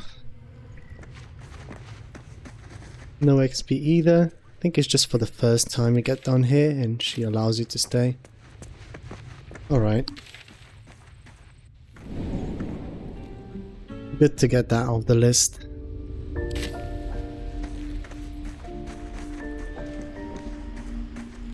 We still haven't recruited Will. But we've gotten pretty much everything else out of the way already, so... Let's go get that scoundrel. We've also dealt with every tiefling we intend to kill. Or civilian, for that sake.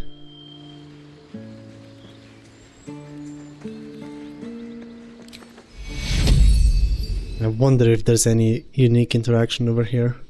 I've learned so many things about this game in the last 2 streams I've been in.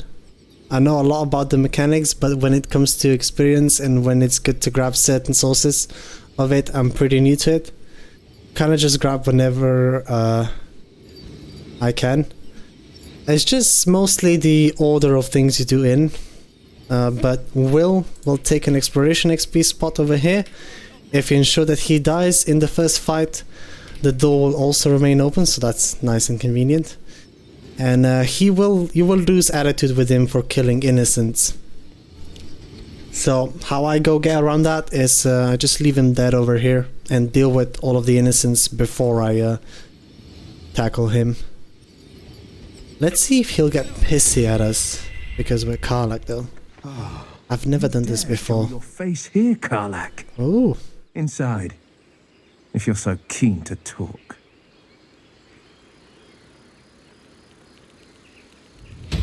What a polite invitation.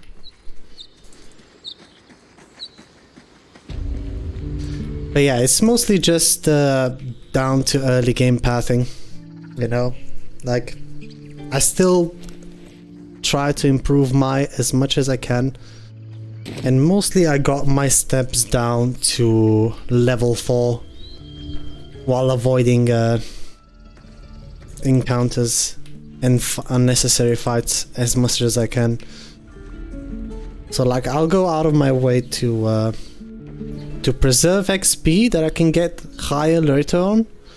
I'll collect every XP that is static and do every conversation, read every book that I know of will give me XP in the early game, and that's how you can get to level 4 by just exploring. And we haven't even knocked out Raphael on this run, and we've long rested once and we're almost level 6. So yeah, there's a lot of experience in Act 1 for half the levels to be exact. Will is slogging behind. He got unloaded.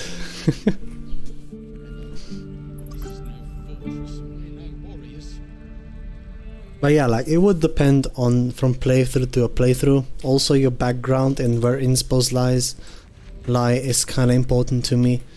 So like if I'm playing Astarion, who's a charlatan, who's a lot of inspos lie in dialogues and deceiving people, I'll first, you know, when I get to Act 2, I'll talk Torms down, just so I can preserve my inspo, you know?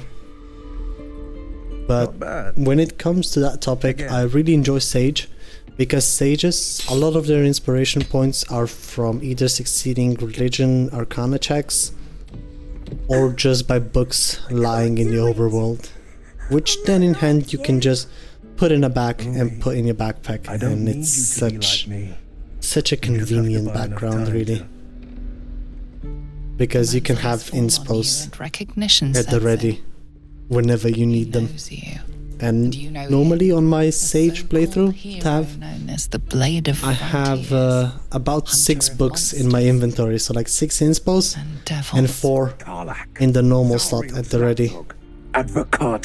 So yeah, you know I'm ready to roll those dice. You are the blade of frontiers racing through the wastes of Avernus after a diabolical figure blazing in flame.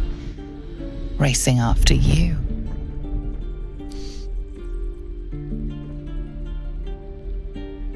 Fuck's sake. You can let this chance go. I'm not who you think I am. I am the blade. I will chase my prey until death takes me. I know what you are. I know who you serve. And it's different from every streamer to streamer, you know? Like we each have our own preferences for fights. We each have our own playstyles, and therefore the pathing, especially in the early game, can be drastically different. Like Mark the Power Hour will I've seen him a lot of the times get good attitude with every vendor, and he also doesn't allow respecs and he's region locked, so he'll be level 1 for like the first 4 hours of his playthrough, which is hilarious. Like, I mean, imagine the amount of attention to detail you have to pay not to die that early, because your hit points at that level are pretty much non-existent.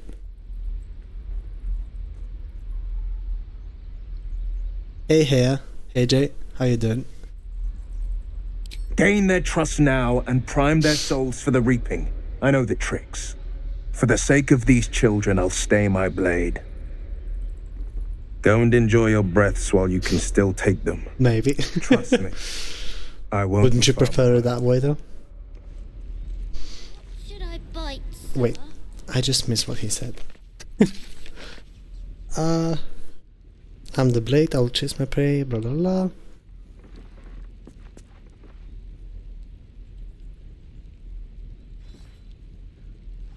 Go enjoy your breaths while you still can take them. Trust me, I won't be far behind.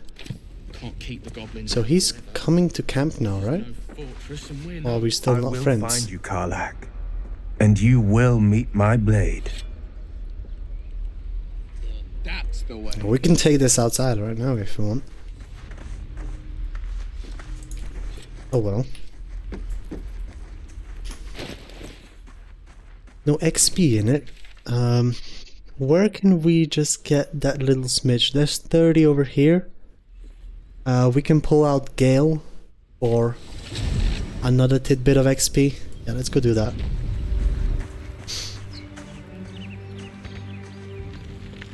So like Gale will be another 5. These guys are 10 each. Too tall for this.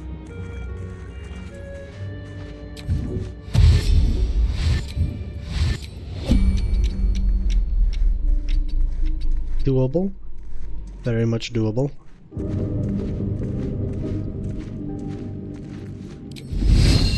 Bone whip for action refresh.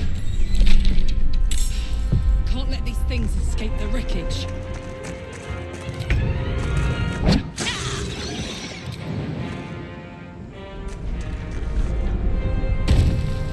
And we haven't killed the boar, I think.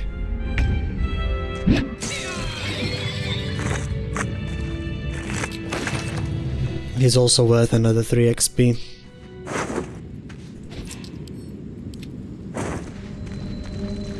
Thing is, do I want to go into the ruins, collect that exploration XP right now, to get the soul coins?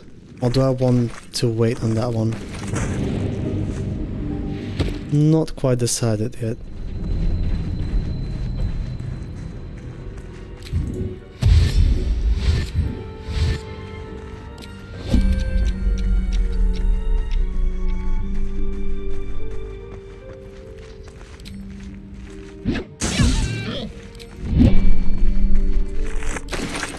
Now that I have Key of the Ancients, I can plop this on together with the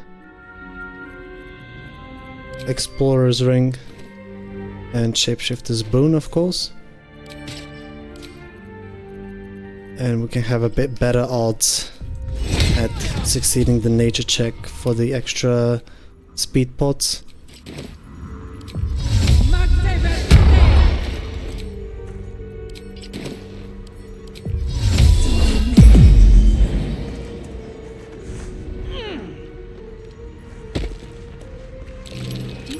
There we go.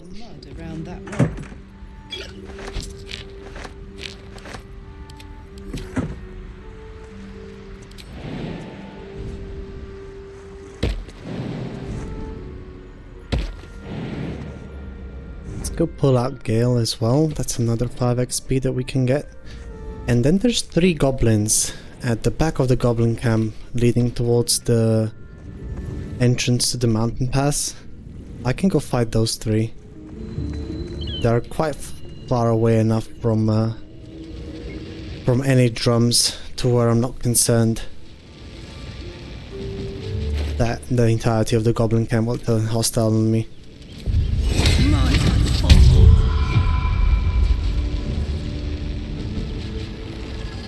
Where's my boon?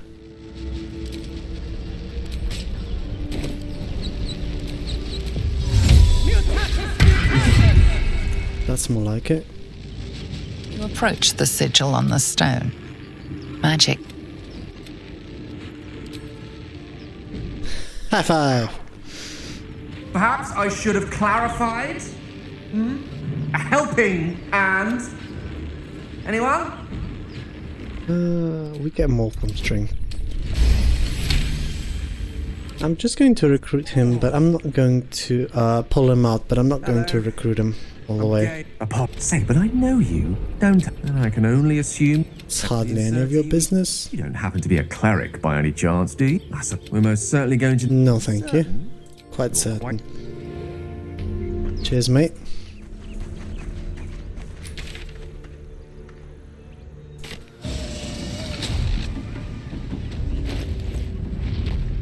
68 XP. So after those two goblins, we're going to be 20... no, just 8 XP to go.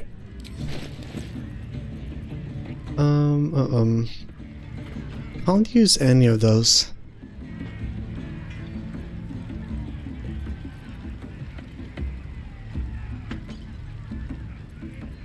This doesn't stack with the symbiotic entity.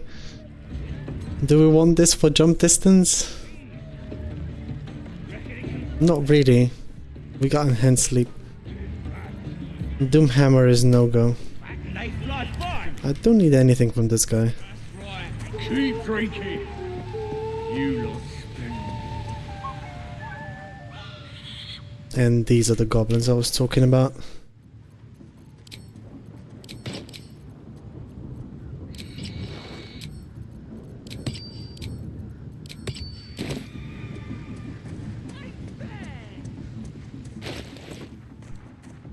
Together with these, and then maybe one more on the roof.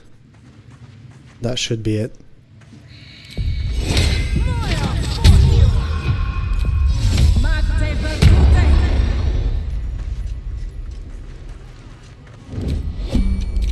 Going to do this real quick. Don't wait for action refresh. No surprise round, unlucky. I'm gonna get rid of the warlock first.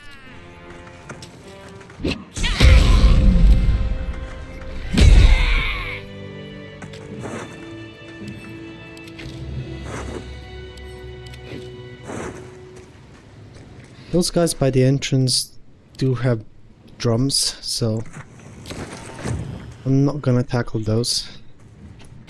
And now we are what? 8 XP left to go. And we still haven't gotten Leviathan's love, so this is perfect. Let's go grab that buff as well. And then we're ready to take this off.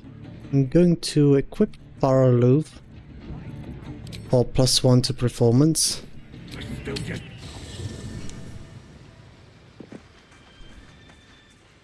Let me go grab that real quick.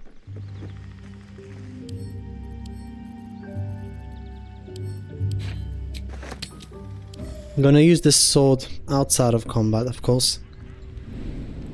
Only as a stat stick. So all of that, Shapeshifter's Boon, Guidance, Bloody racket. and Thaumaturgy.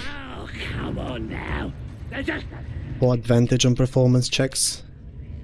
We also got quite a solid amount of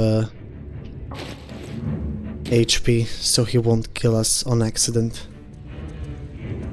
But if I got the XP from the guy I saved back at the beginning of this run, I would already be level 6. The game just decided that I'm not getting that. Pain without... It's appalling, ain't it? Clever man. My Why word. would you do that? Why not? Taking your armor off gives you the Pride and Apostle.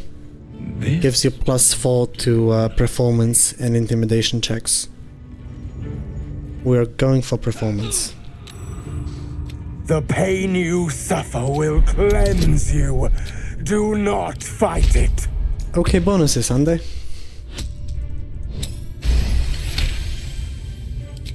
Your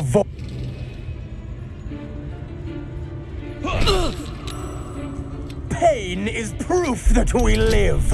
Revel in it. Nat 20, not too bad.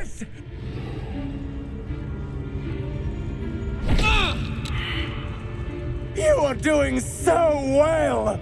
Do not give in now. Really? See, I was passing through dialogue with the Dutch playthrough that I had, and I missed on them. I gotta pay attention to those once I play Dutch again.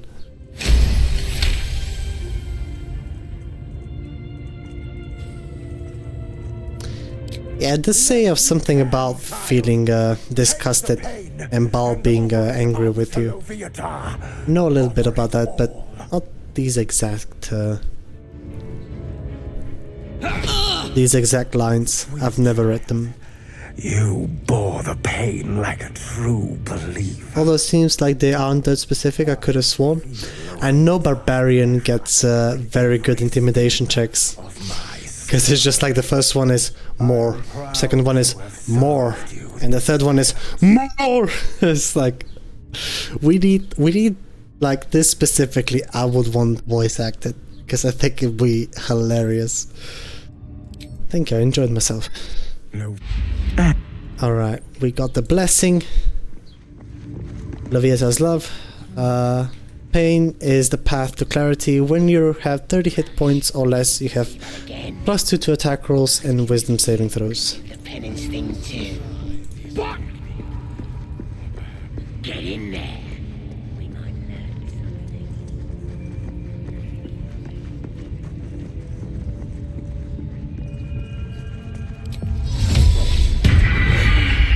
learn We're going to break our disguise Something. and check with Roa real quick if she's got anything we'll be interested in. I'd want that, I would want that, and oh, not this backpack, hold on. And this... Do we have a fireball for Zevlor already? We do, so I'm going to give him 1 fireball. In this pots we have 3, I'll take 1 more just to be safe.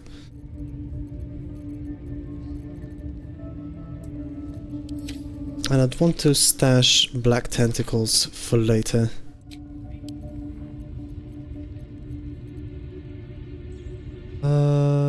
Do you have anything of interest for me? Do we have any scene visibility scrolls? Yet. Doesn't look like it, so I'll buy 1 of those. Just so I don't have to pop an elixir. And we have a scroll of Sleet Storm already. Alchemist Fires, we are fine. Just going to sell the rest of the junk that I don't need. Pale Oak. Very good thing to sell. Short Sword of First Blood, Speedy Reply. Staff of Arcane Blessing. The bless goes away if you unequip this staff, so no use.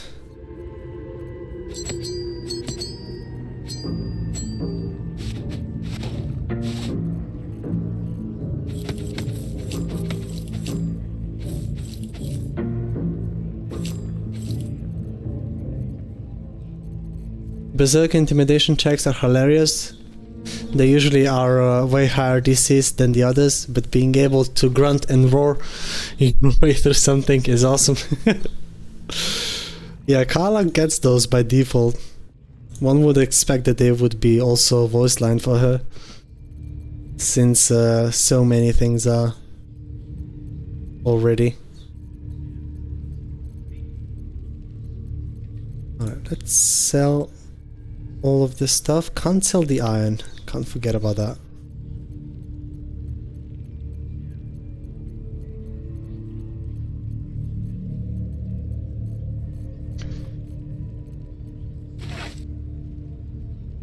Oh, we're already too much. Fuck it. Give me that. Show me what you've got. I will take a few more healing potions. I have an Invis scroll on me already.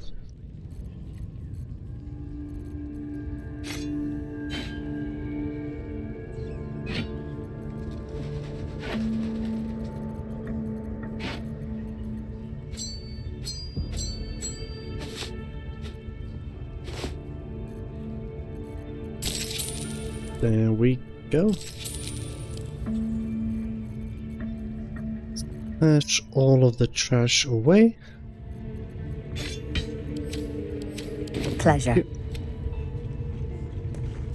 And I've checked the Myconid colony already, so now I'm ready to level up. Yo, hold up. Karlach, put those away.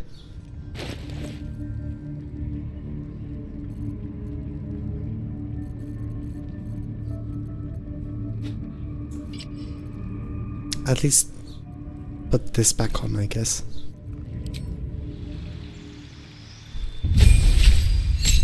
Better. Alright, so when it comes to level 5, we got two options. Option number 1, we keep on powering through with Bloodlust Elixirs, and we take our second level of Spore Druid. This will add additional 1d6 necrotic damage to all of the things we do. Or option number 2, we go into Monk, we get extra attack, we get Stunning Strike, and we get, yeah, I mean,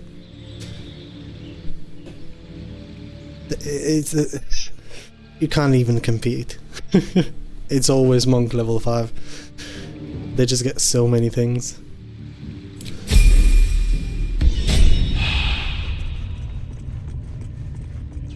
Alright. Shut up, roll once more. We're also level 6, so better things show up in vendors' inventories now. I will stow away a Scroll of Blight.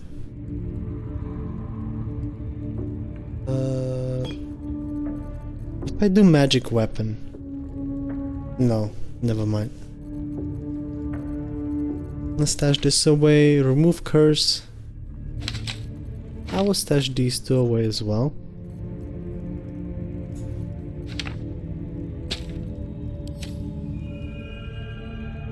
And that's kind of all I want from you. And to run through the Myconid colony real quick. And once you reach level 6, Blurg starts selling higher level alchemy ingredients. Welcome back. Such as haste spore grenades, divine bone shards, all of the very useful things.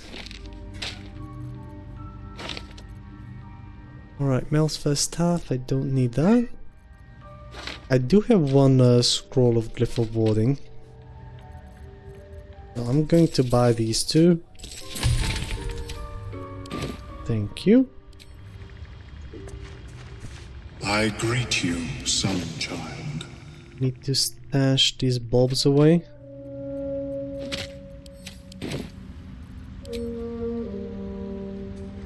Probably don't need any more of them.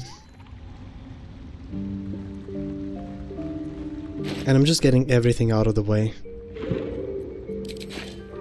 Now that we are level 6, I am very much comfortable.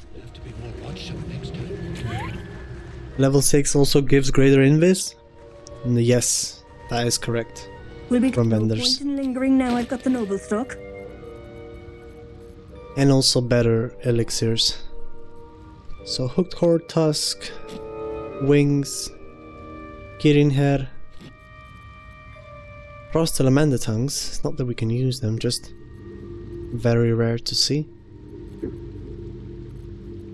I'm going to stash the rest of all of this away. We don't have enough of those, but I'll buy this thing straight away. Alright. Cheers, love. Because the thing is, we only have one more soul coin right now. And we want to use that at the day of the raid. So yeah. We've gotten everything else out of the way already, and we are level 6, so let's go have that long rest right now. Here is the Speedo Hunter. Karlach, the stink of Avernus. Give it up already. I'm not the monster you think I am. It's about time. Shall I put the kettle on? Ah, the devil's way, isn't it? So casually cruel. I offered him coffee, and he's complaining. Roars through you, the fire of the hells. Shameful, Will. Shameful. You are the blade of frontiers racing through the wastes of Avernus. Just ahead, a familiar figure, red skin, single-curled horn, blazes with flame, bloodied great axe held high. Infernal soldier! Zariel's lickspittle! I will not let you burn the Sword Coast to ash!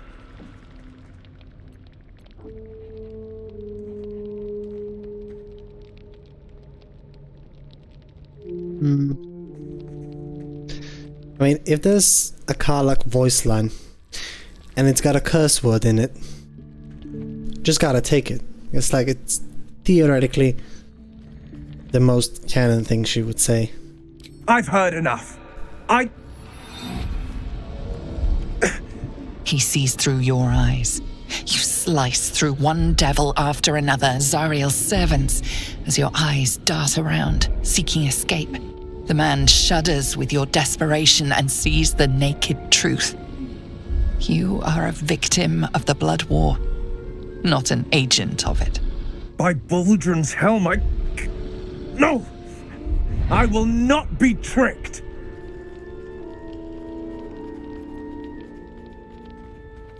Be practical, you're infected, same as me. You need allies, not enemies. He catches his breath and his lips straighten. Sheer dread twists his face. Shit. You really are no devil, are you? I've been deceived. Congratulations. Ding ding ding. You got there in the end. I had my reasons to hope I was right. Oh but god. I can't deny the truth. Truth? The voice lines are so good. I mean the replies that we can get.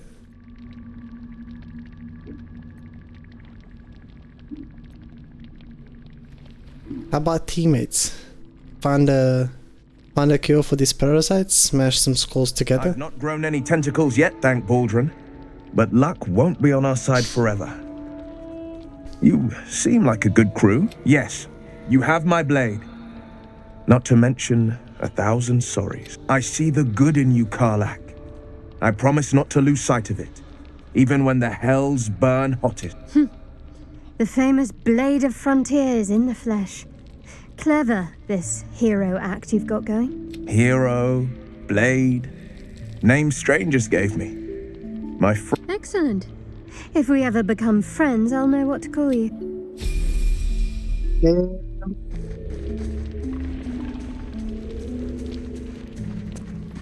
Got a heart coming through. Will's brows. Casual roasting. Alright, this is the Duke Raven God stuff again.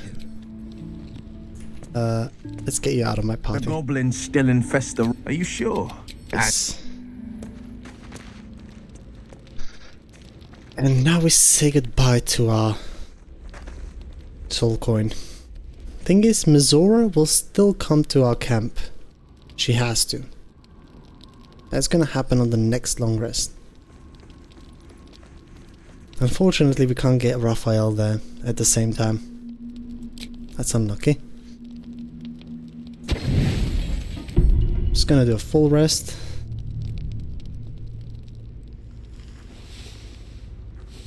And right now we have 6 key points. We get back half of them rounded down, so we get 3 of them back. It means we can use 3 of them on this long rest to deal with goblins and everybody else.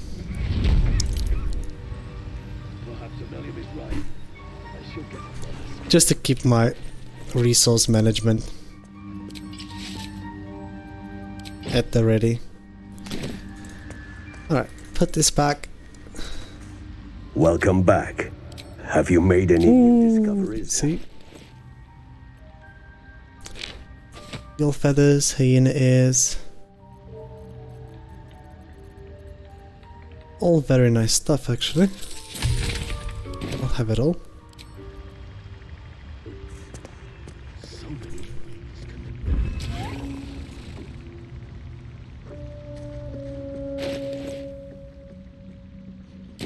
So on this long rest, I'm going to talk to Minty and get the grove raid going. We'll be clearing it. No point in lingering now I've got the noble stock. And we are also going to...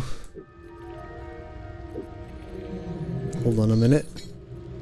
We're also going to rescue Halsin out of prison. But not before I pick up a couple of nice things from the vendors. Thank you. There's a leash till the hubbub's died down. Let's get our extra AC from Glut.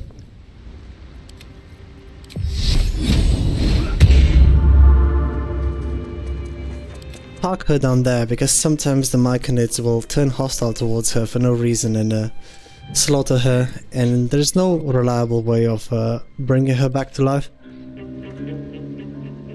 Not that I know, at least. Alright, got that out of the way. Going to Goblin Camp now. I need to remember to chat up Zevlor. And this is one of the last times,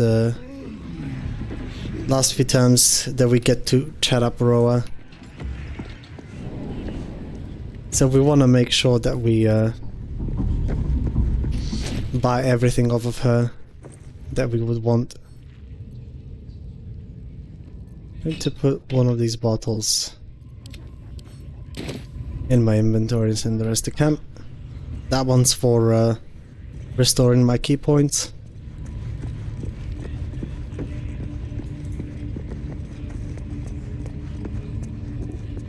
Need something? And now that we have long rested with the refresh and the buff active...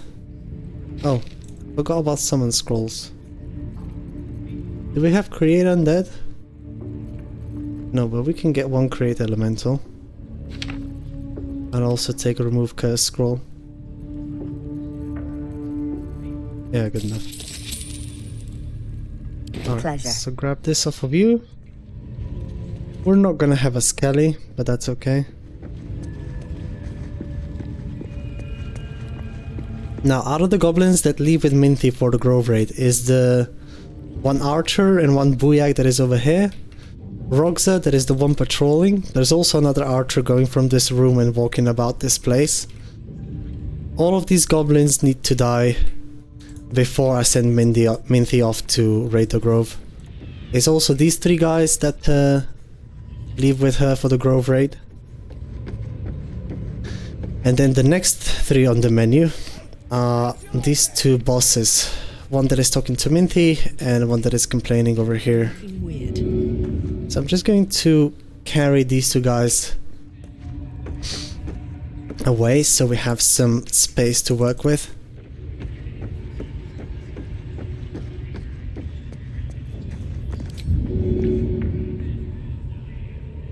What's it going to take? And removing these goblins now will basically make the game print new ones for the raid, and that's basically additional XP that you can get.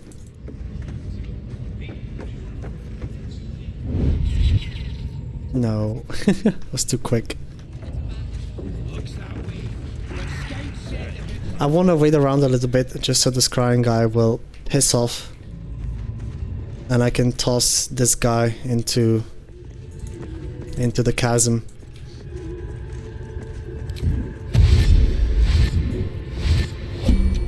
This is, I think, as good as it's gonna get.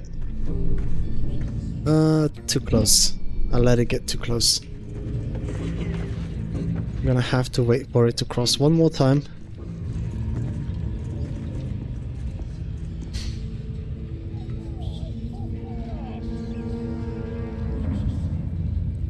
Basically don't want to be spotted. I'm going to be standing somewhere over here and tossing this skirt into this corner of chasm. That should prevent from Minty from aggroing me.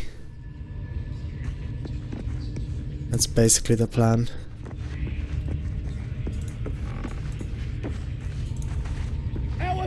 As soon as these two are done chatting to one another,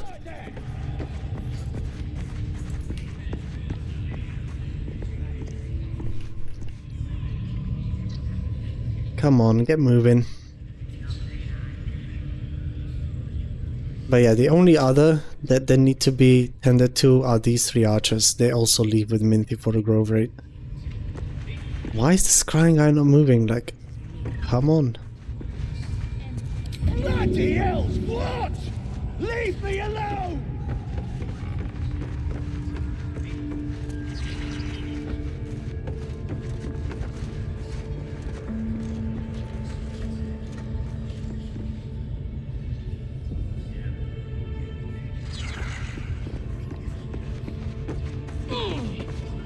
It can see through walls, so it's not safe unless it's on the other side. I want to be ready somewhere close. There we go.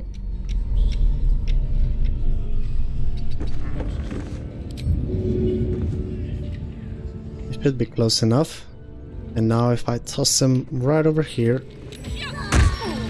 You're being arrested for assault. Judging by the look on this guard's face, you're getting off lightly. I'm gonna use this scroll to get advantage.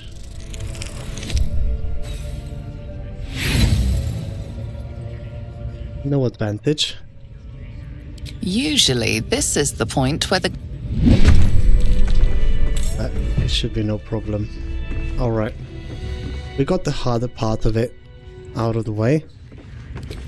So we can do the same to the scrying guy. Get outside of turn-based and walk back a little bit so Minty doesn't get pulled into combat. Plenty of lashes. And now it's just this guy's left. You pariahs to carry them. Both of these are 100 XP plus the scrying guy 20. So all in all 120 XP over here. Hey, you little buzzy.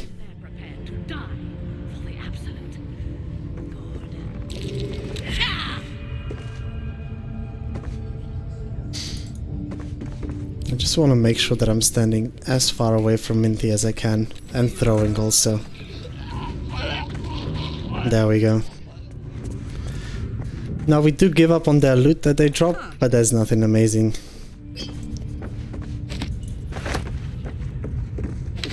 So not much lost. Also I'm going to loot the rest of this place. And let's go free Halsin, shall we? We'll smoke 'em out, no problem.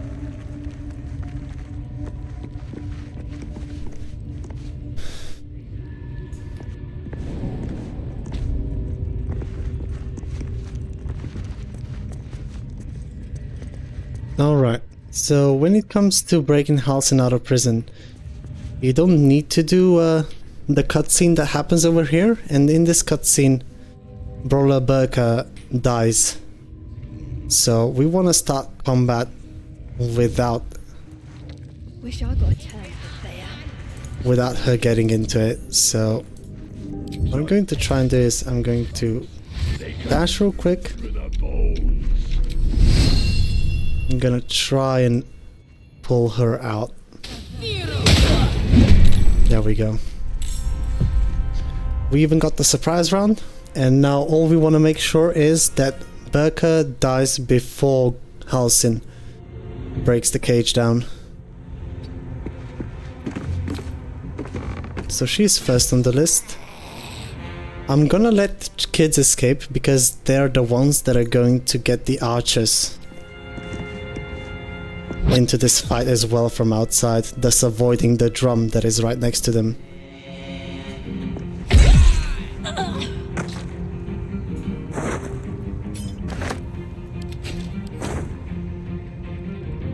I'm going to send this to camp and set myself next to the Beastmaster, just so I can prevent him from pulling the lever and releasing the 2 wargs.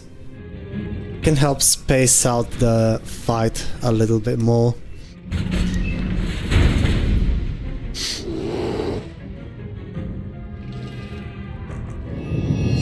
Halsin is gonna go slaughter kids. As per usual, not doing anything useful.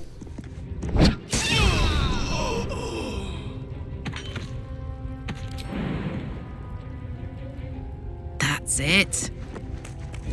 Going to jump up to this other guy. Give him a smacking, we miss. Roll the crit one. But that's okay.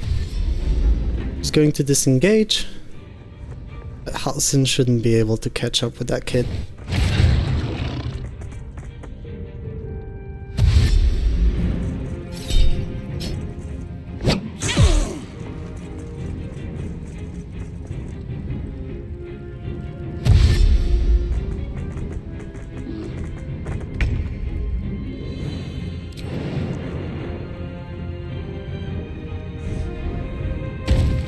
Come back down. Try and get this guy out of the fight. Send all of this back to camp. And let's get ready for the archers to join the combat as well.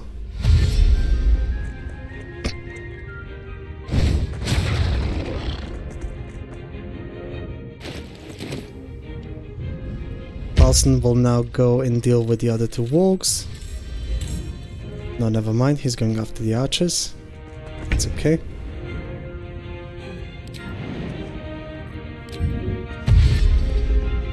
Gonna do a bonus action dash real quick.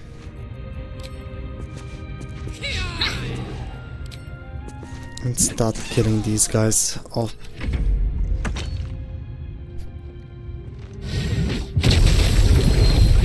Each of these archers has a chance to summon a Warg companion. So be mindful. And none of these Warg companions drop anything or give any XP, so just killing the archers is probably the best thing to do. Alright. Halsin, you got that guy. I'll take on this other one.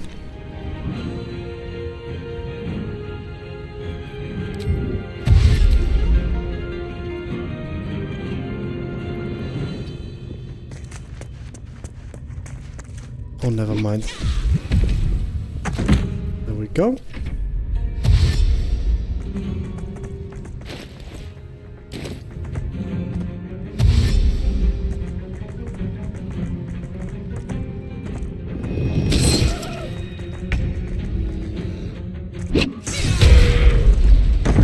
But yeah, this is just monk. It's like so much freaking damage, it's unbelievable. Pardon. Either way, I oath. I'm glad I could be of help. Didn't know. That must be where these enchantments. All of this was for nothing. I cannot allow these. They Although are the ones help. holding these parasites. Be. If I join you, will I'm gonna let him stay over here. Saving him on this day will make him come to the grove after the raid is finished. And there'll be some additional XP in that, mainly from the bear that we talked to at the beginning of this playthrough, who misses Halsin, and if we talk to him again when Halsin returns, there's just a tidbit more of XP that we can collect. Wargfang on this, not Wargfang, but Wolffang. Goblins have disadvantage on attack rolls against the wielder, a very good stat stick. Not for this playthrough for me, but just giving them disadvantage and then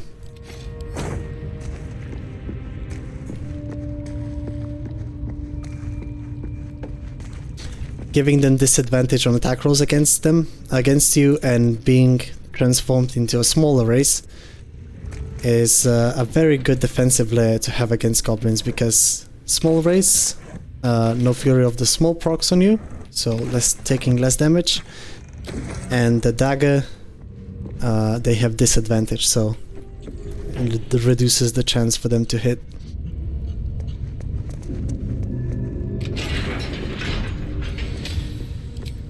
Two more smoke powder bombs over here. One in this cocoon up top, and one on the shelf.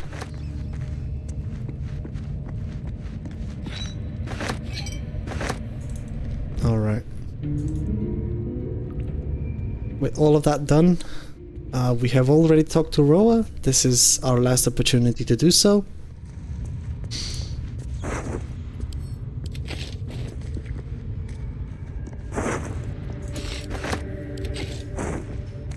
Also, there is always some scrolls over here and a guaranteed protection from evil and good on the shelf over here, if you're looking to get one for the early game.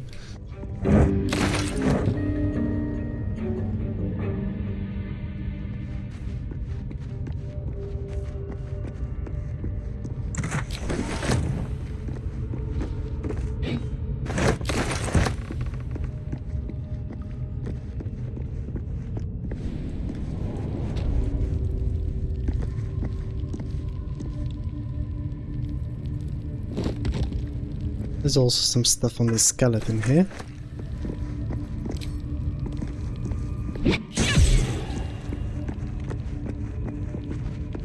No XP left behind. Alright, and now we can send the Minty off on her way. Now all of the yapping that I did about making sure that all of the goblins that leave with Minty for the Grove raid, killing them beforehand. The way you can check that, if you've done a good job, is you send her on the way. Hurry. She is seeking the grove you visit. Speak, true soul. We don't need the prisoner. The absolute guided me. This place. She sees. Open your mind to her, and once I'm inside, it shall be so. So we'll send her on the Grove raid, and then you can check if you've done your job well by going over there and none of the goblins should follow Minty. Normally she would stop by and talk to a couple of them, say that it's time, we're assembling the forces, yada yada yada, but hasn't done any so far, and she should be just giving the speech to herself. Now the game still needs to compensate for all those goblins, so it's just gonna create new ones that have about the same XP value, if I'm not mistaken. So yeah, free money. What's better? It's also funny seeing her giving the speech to no one. Only on my command. No prisoners, no mercy. We strike for the absolute. We? Where's the we here, Minty?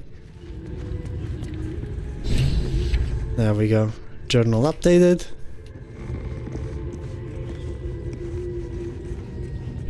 And with that done, I'm going to go to Emerald Grove and we're going to chat with Zevlor really quickly and give him a couple of scrolls. Zevlor, if he has scrolls in his inventory, is willing to use them on the day of the Grove raid, so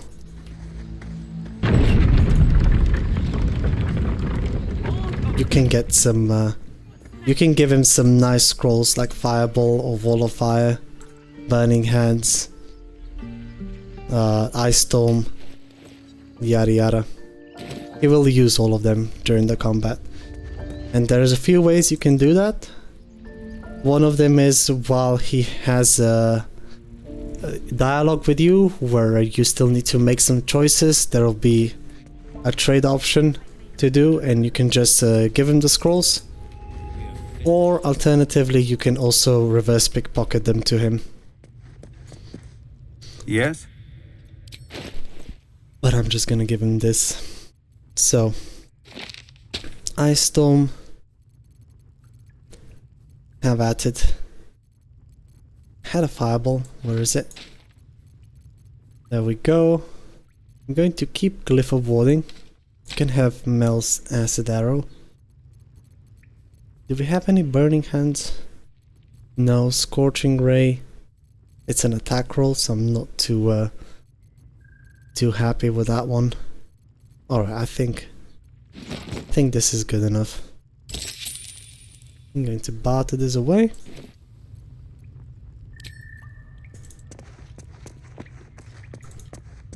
And that is pretty much it in terms of preparations. Just going to check the Mycon colony, see if Blurg is selling any create undead scrolls. Welcome back. Have you made any new discoveries? Does not look like that's the case. We already have Glyph of Warding, I only need one of those. I will take Cinder Shoes for later uses. And that's pretty much it. Now I could use a Scroll of Wall of Fire, but I think that's a bit of an overkill. So yeah, with all of that done, we're pretty much ready.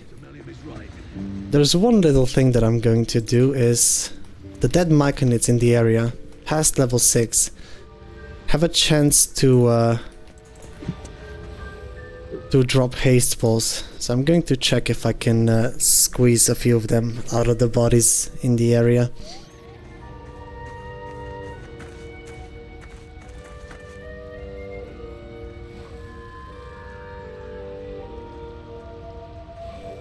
Come on, get lost.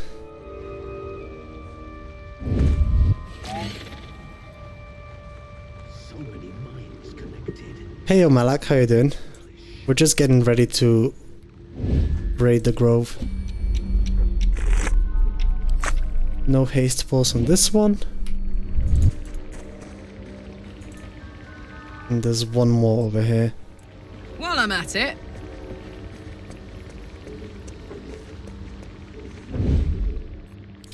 Mine. Neither any on this one, so those are the only two that trigger a crime response for looting. And there's a few of them down here left. But yeah, we're just getting ready for the grove defense. We got a lot of things out of the way. Raphael is still not dead. Dwergar versus Myconids. Looks like they slaughtered each other.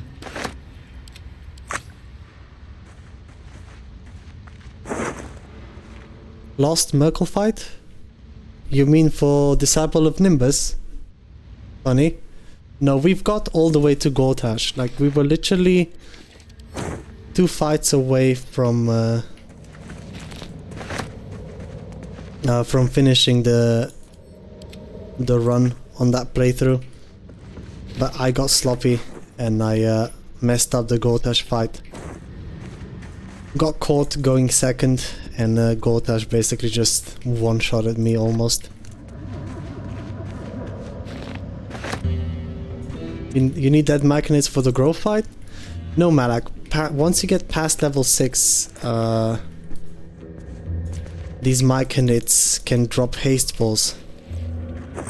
These little things. Hastening spalls. Then you can use to craft haste ball grenades. So I always wait until I loot those corpses after level 6, since that's when they had the chance to get those. There we go. Got one absolutely for free, and you know that these things can be a pain in the ass to gather. Alright, so Zevlor's got the scrolls, Minty was sent off, every goblin that leaves with her is also taken care of. We are level 6 and we are pretty much ready to go. So, we also have a soul coin at the ready for that day. So, let's go click the button. We also haven't used up any of the key points. So that's really nice. Hellfire. You know this devil. Mizora, one of Mizora. I prefer advocate. We had a deal. Will get to the point. I'll be. Alrighty. We got how many of these? 2 of them only. That's not enough to make one. Oh well. Before we go, we want to make sure that we have access to both Elixir Vigilance and Bloodlust Elixir. Check, check. A source of flight, source of enhanced sleep and featherfall, which we get in our boots. And that's pretty much it. I've used two bombs in Act 1 so far, so we still have 3 more. And I'm going to use 1 in the Grove Defense. So yeah, let's go. Need to click partial rest because I haven't used any unique illithid abilities. Going to get this yap pest out of the way. Yada yada. And for this playthrough, I think we're going to be killing off Minthara.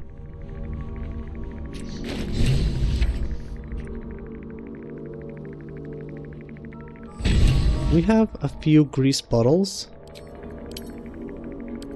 and we also have at least, yeah, we have basic poisons as well. Alright, so with that in mind, we're going to do a last vendor check in the Myconid colony. Roa is now gone because it's the day of the Grove Raid. So we're just gonna reapply our buffs real quick. Have you made any new discoveries? Check if we get lucky with Create Undead. Not lucky. But I'm going to buy this off of you. And that's pretty much it. Thank you, Blug. We have a couple of Void Bulbs. So that's nice. Who needs Minthara? She's an asshole. Thing with Minthara is, like, unless you want the 2 extra tadpoles in Act 3, which I don't think I'll feel the need for, she's actually the one that... Lingering now I've got the noble stock. What was the biggest shocking grasp you hit your last run, Nemesis? It would probably be on Orin, Azir. We've gotten 150 something damage on Orin, but she used Uncanny Dodge to negate that damage by half. So realistically we hit her for, I think, over 300 damage. I don't know, go check in the vault. I might be pulling these numbers out of my ass, but it would have been way more than enough to one-shot her out of the existence if I took her reaction away and thus taking the Uncanny Dodge away from her. But I didn't think about that, so yeah, it was what it was.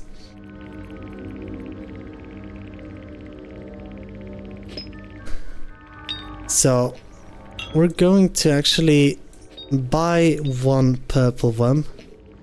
Oh, never mind. Serpent Fang will be enough. Going to get 1 of those. I'm going to buy this fly pot off of you. And Cloud Giant Fingers. Needs to start stashing those away.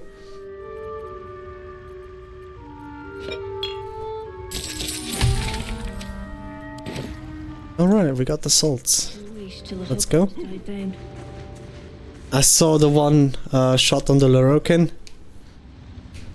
Yeah, that was very satisfying. Alright. That was for the Myconid colony. We didn't get Create Undead Scrolls, so we're just gonna make our elemental here. There he is, the champ. I have maximum 2 summons per combat, so I'm going to get both ice methods. And we're going to talk to Sovereign Glut and buff everybody up.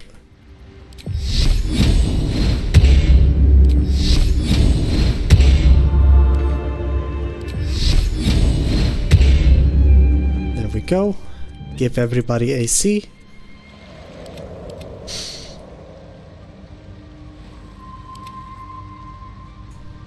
And we're going to send Glut on his way. This will also be the time where I use up one of the 3 aid scrolls available in the game. to buff up everybody's HP. And one of these methods is also going to get Shield of Thralls. A bit more tankiness. We're going to go back to the Riverside Tea House. Moving it. And we're gonna give ourselves additional plus 10 temporary HP. That can be healed up. Fresh, sweet smelling water, a warm rush. There we go, refreshing puts us at 48. And now we're ready to go and defend the grove. Defending the grove or raiding it is a timed event, so as soon as you approach this, you cannot leave anymore. So make sure you get everything out of the way first before you do this. Also, I'm going to prepare a different spell for Druid. I'm going to take Longstrider and give it to all of our lads. Movement speed on this fight will be very important for me.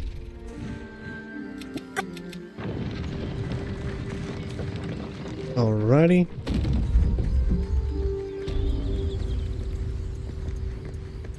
So, I'm going to leave my summons over here. And there is one little quest that is available only on the day of the Grove Raid. And that is saving Donnie. To get him to group up with other tieflings. And it's done inside here. You just have to chat up Rika. She also does not make it to Act 2, but doing this quest is bound to her staying alive, and it's more XP for saving Donnie than getting rid of her. And Donnie can be found right down here. So Raphael is still alive and we're already level 6. 300 in XP as well. So yeah, very nice. Go away! Go rejoin the others. Now we can go back to Richter. Not yet. Malo. Nashe. Površe.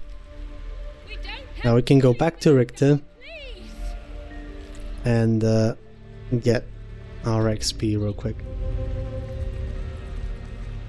If you don't get the cutscene to send Donnie back, you can still improvise melee weapon him. Thanks for finding Donnie. Knowing the children are safe makes Get over it here, easier. So, there we go. We got graced with the first visit of the day. Everyone, this is Loki. He's hairy, he's white, and he's getting hangry. How you doing?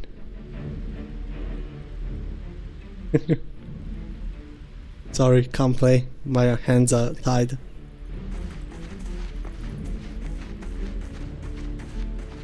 But yeah, got the XP off of that. Don't burn yourself. And now for the pre-prep. Zeblo has the scrolls already that he will use during the grove defense. Next thing we want to take care of is positioning my summons in a way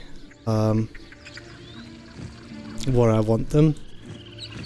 And I want the one with Shield of Thralls somewhat over here. I would like to have this one close by and next to us. And this method will also consume a Vigilance Elixir, so it will hopefully share its turn with me.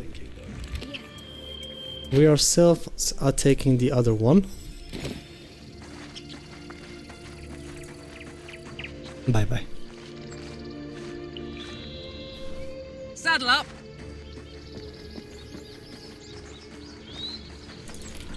So now, there's goblins in the Grove Defense that can cast Grease. There's bonfires over here. They're going to cast these bad boys in a way where they touch these fire wine barrels. And that's not a good combination. I can tell you, especially if you're standing right next to them. I'm going to turn all of these off. We're going to take these 2 barrels.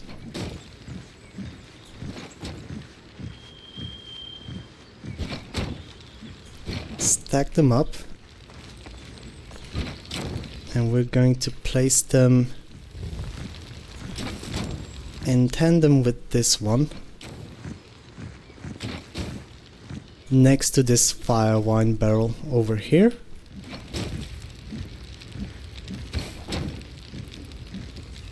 So just like this. I'm going to turn off this bonfire as well. And we're going to set up a little surprise for one of the sword spiders by putting a glyph of warding fire right on top of this. Set up a lovely trap. Alright, and we can take care of the second sword spider. This method will start its turn right over here. And yeah, that's about it when it comes to terrain. If I go back into inventory and take a look at myself, we're going to take Linebreaker boots. Once per turn, whenever you dash, you gain Wrath for 2 turns.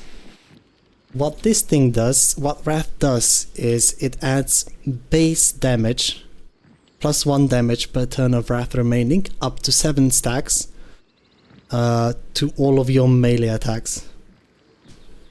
Oh, melee weapons? Never mind. So it does not work with us. Alright, never mind. Just Speedy Lightbeat then. The concentration spell of choice is going to be Expeditious Retreat. So whenever I'm not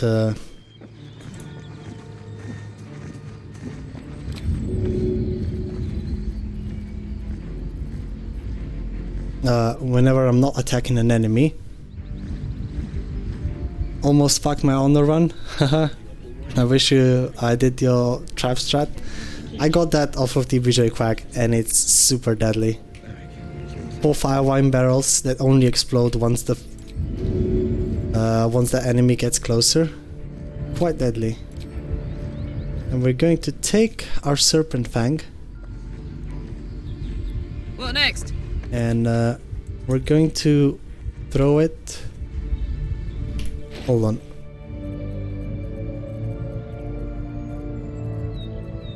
It can also be Wyvern. I'm going to take my grease bottles as well. So what we're gonna do first is we're going to put some grease around where Minty's at. And I think that she spawns like right over here-ish. Oh wow. So to prevent her from moving, I'm going to make a lot of very uncomfortable surfaces for her to stand on. There we go. That's for Minty. This will hopefully keep her in place, and unless she misty steps, she will try not to move. Oiled up in 4K? Yeah, look that up on your work computer for more information. So have you, if I'm not mistaken. That wasn't... And with all of that in mind, I'm going to do a quick double check when it comes to my gear. That's good. Going to prepare a bomb over here. And let's chat up Zevlor. But what happened? We've seen them massing in the woods. Goblins are coming, they're led by a drow. No point in waiting around them. She'll take the bait.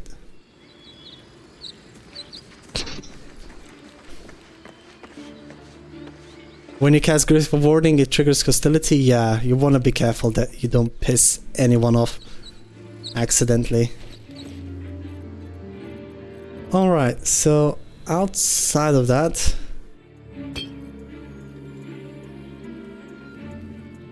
there's only one more thing we have to do.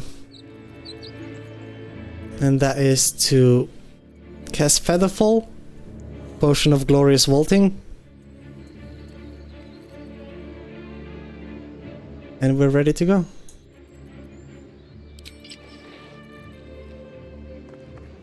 So,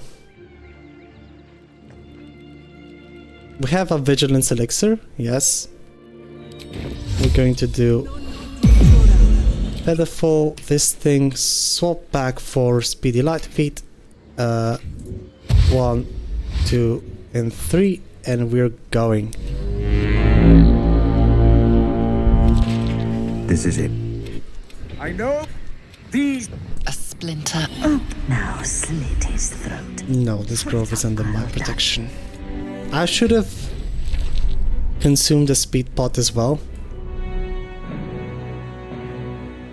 But flying pot as well. But it is what it is. Alright.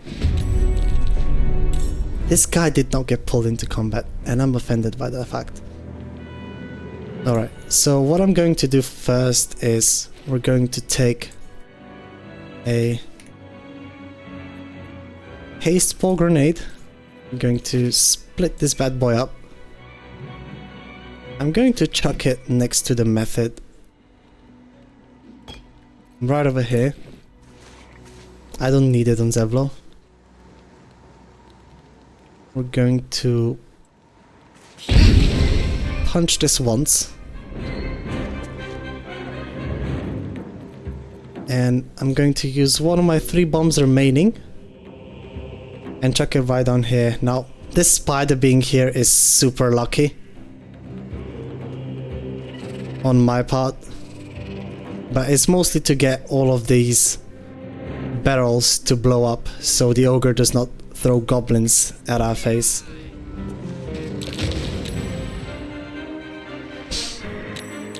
But yeah, that's already one of the spiders taken care of. I'm going to drink a flying pot. We have very nice movement speed.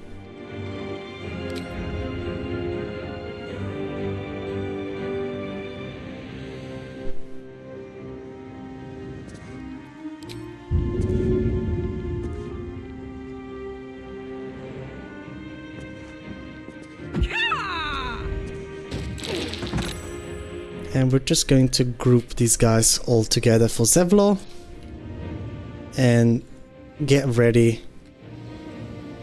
Actually back off a little bit.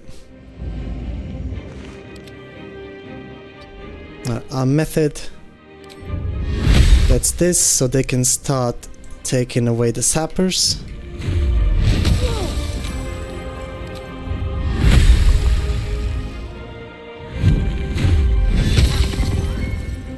Double miss. No bother though.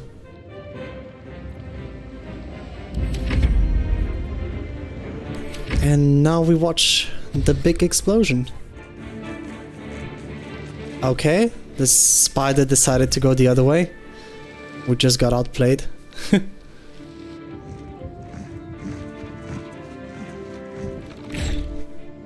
10,000 IQ spiders, I'm telling you.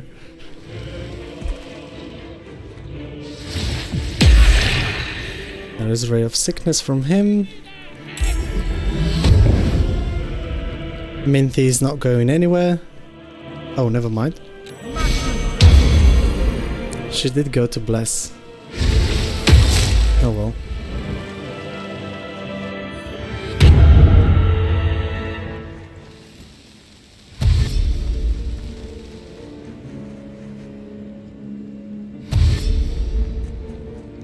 I'm glad that all the sappers have come in and now Zevlo has his turn.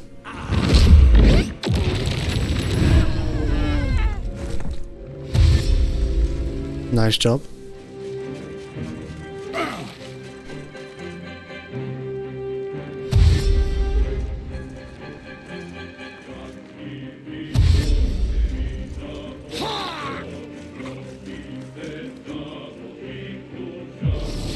This Booyak has Misty Step and Hold Person, but only one of each, so we're more than fine. Alright. We're gonna do this. We're going to bonus action dash. Get a few more lightning charges. And start swinging away.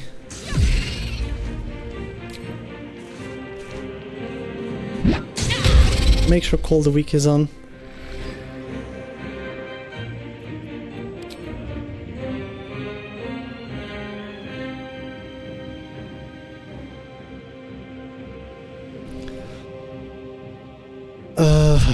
Now both of these sappers need to be dealt with.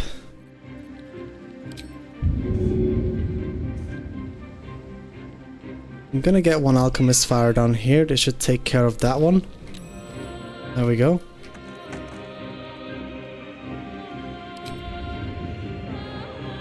And I should have swapped to Bloodlust Elixir, but that's okay. Our method will take the haste pulse and go back on focusing this guy down.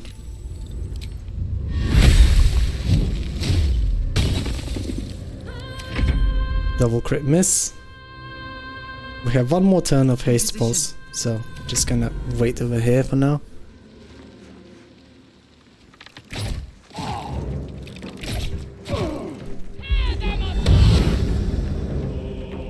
Minty's not going anywhere, which is nice.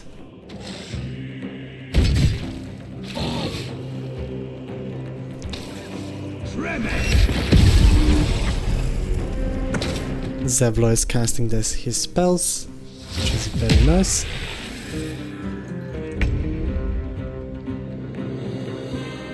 Alright, so with all of that taken care of,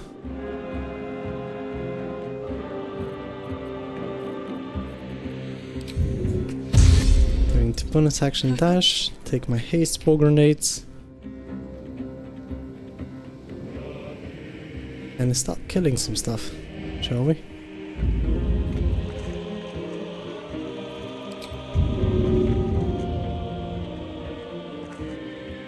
Hey y'all, thanks for the follow. Oh, lightning charges apply to this as well? Let's go.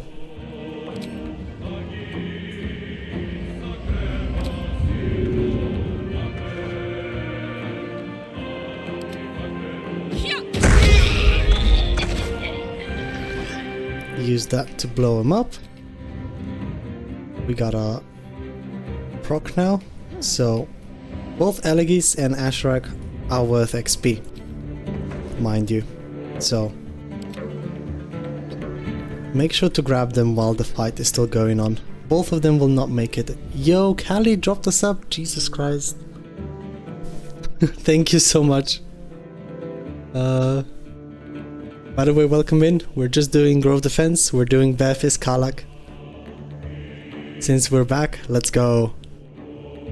And yeah, we're just getting Grove Defense out of the way.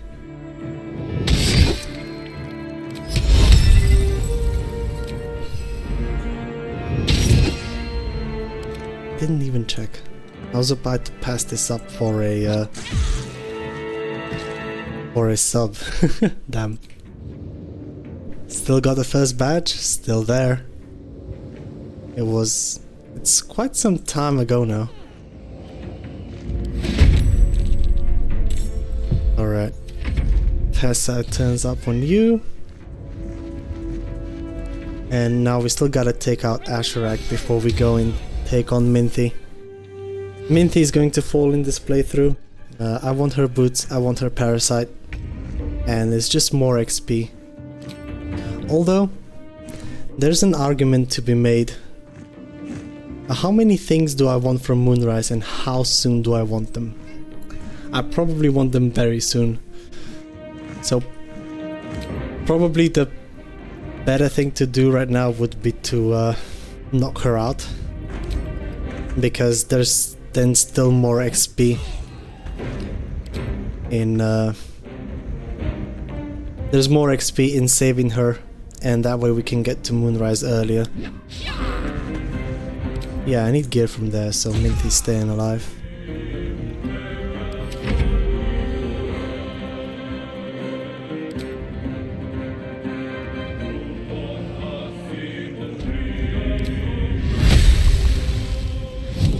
rid of Asherak. We get knocked prone, but we already ended our turn, so we don't really care.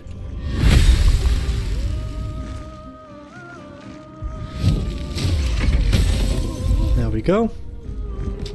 And both of these generate will disapproval. That's why I waited so long before I recruited him. Just so he won't get too pissy with me and leave. Alright. Now I can park my methods somewhat over here, and they can start spamming away at Minthara while we have time to prepare.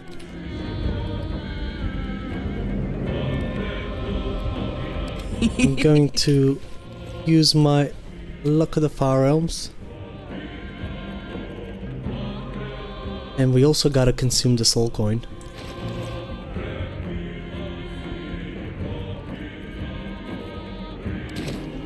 So, we got 4 turns.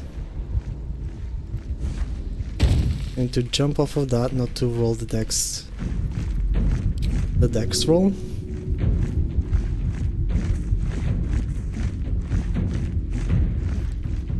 And we're gonna use our bonus action hide.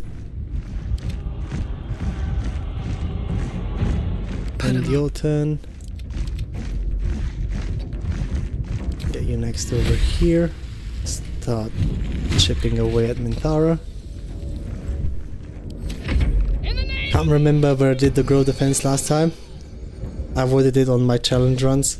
Yeah, it can be so many different factors when doing this. And like, even chugging the elixir of vigilance with bow awareness, I don't think it's a guarantee to go before the spiders. Vigilance is.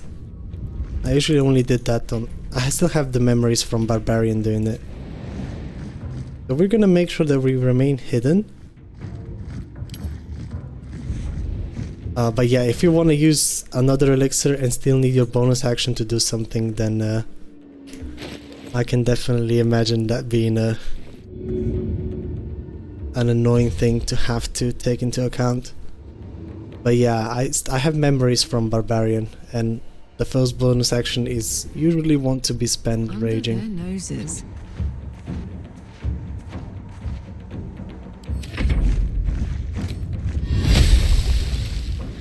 But yeah, for all of you that don't know, Kali is a challenge runner. She does no-hit runs, where she doesn't use any damaging scrolls, she doesn't any scrolls at all, she doesn't use illithid powers, and right now, if I'm not mistaken, is still on her Barbarian run.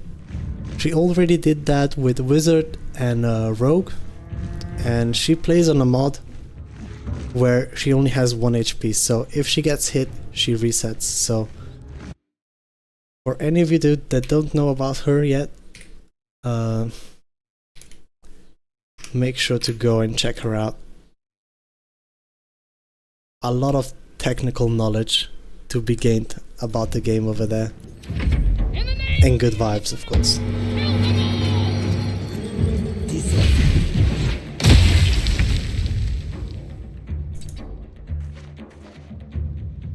Okay, so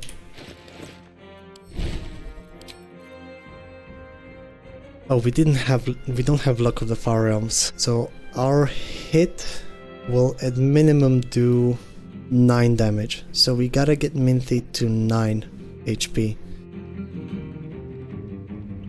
Or 18 if I'm willing to use a key point, which I think I will be. The lightning charges can burst afterwards, so I want to kind of make sure that I get rid of those, or at least not generate them anymore.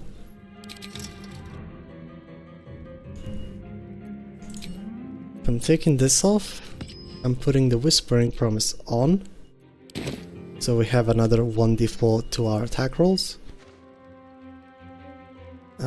I could use the soul coin as well.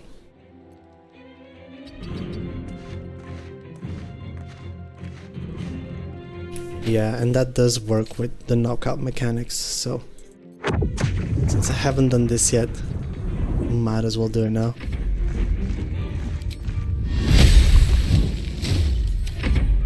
And our methods can keep on chunking away in Thara. And right now,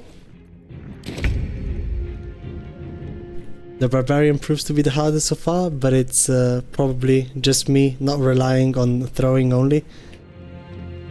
Well, it's definitely admirable you trying to implement different things, but if I was ever put under your challenge rule set, I would never be doing melee stuff, like ever, unless I have guaranteed one-shot potential on enemies and there's only one enemy.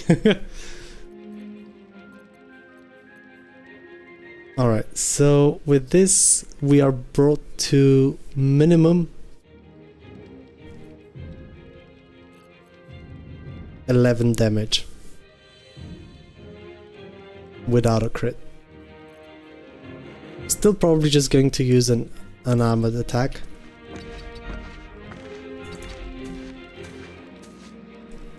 And I'm counting on that one hit to do the job.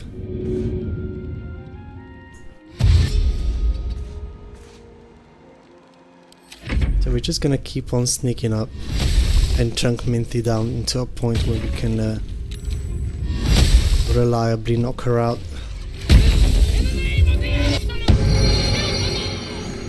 She has a lot of a few lay on hands charges left. Alright, just passing here.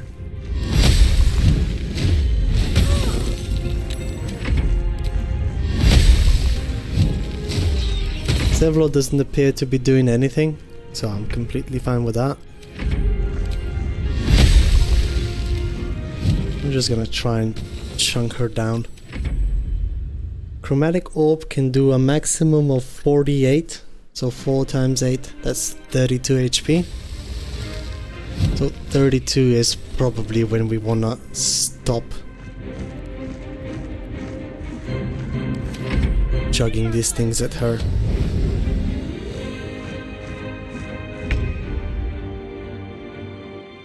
No more lay on hands charges? Okay. I'm going to pop a speed pot for myself and remain invisible, but place myself a bit closer to her. I mean, I can do one more. What are the odds that it crits and it rolls max damage? Very low.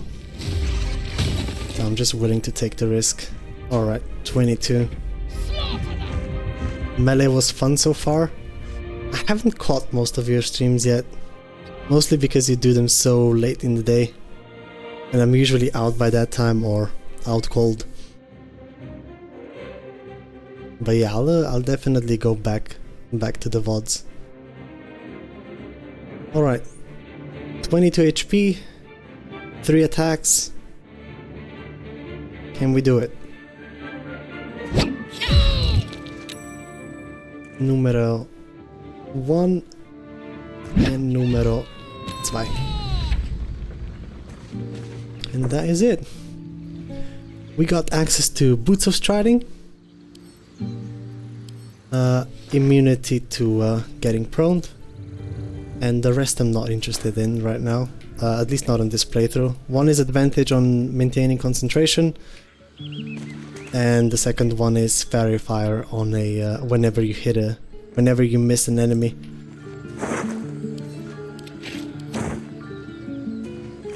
So yeah, that was Grove Defense. Now on the same day, the goblins will still be present in the goblin camp, and we're gonna use that opportunity to take them all out for XP as well. So that's going to be our next endeavor. Alright, I'm going to send all of this back to camp. Sappers don't drop anything. Hey! And Zevlor actually survived, so hooray. You also get approval back with Will and Shadowheart. And Halsin should be down low because we did not knock him out. Alright, beautiful. 75 for finishing.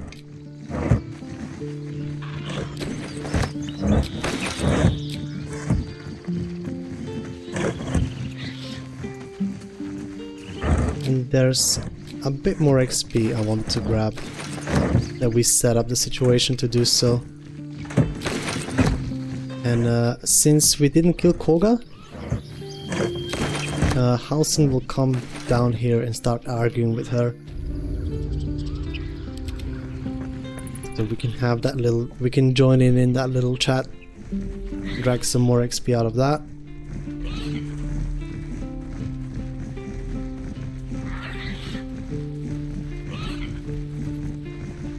And there's a bear we have to talk to and Wrath as well. There we go. You took it upon yourself to undertake the Rite of Thorns. Instead, I shall... Great. So as you say. Speak to Wrath. He will reward you for tomorrow. Tomorrow morning. Shadows. I saw them. This is with... Alright. We talked to this bear at the beginning of our playthrough. And since we didn't knock out Halsin in the prison, the game will recognize that he's back and he'll be all excited about it. 15 XP over here. Well. And let's go to Wrath and collect our reward as well.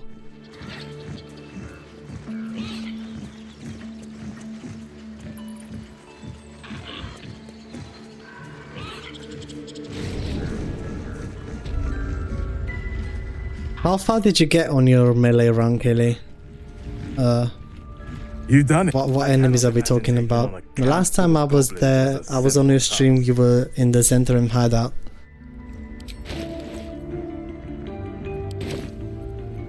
Of course. Have you gotten any further than that? Maybe even past Merkel?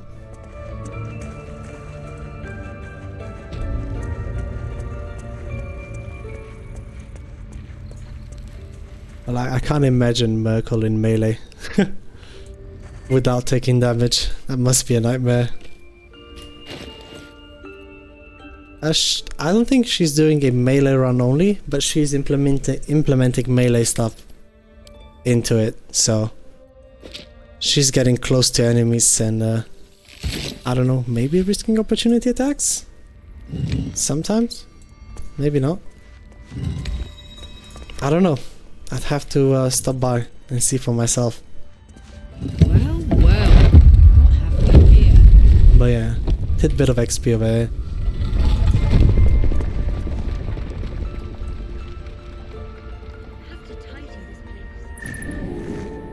It was a hybrid build.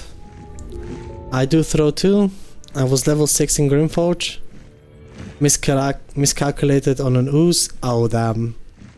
Yeah, those oozes early on hit like a truck. Especially because getting acid on yourself can reduce your AC. Something about this blade. It feels... But still though, I reckon you don't rely on AC strategies. At least I haven't seen you so far. And yeah, just one plop of those can be quite deadly. There's a way to melee Merkel, but I'm not sure if I go that route. The movement of them seemed off.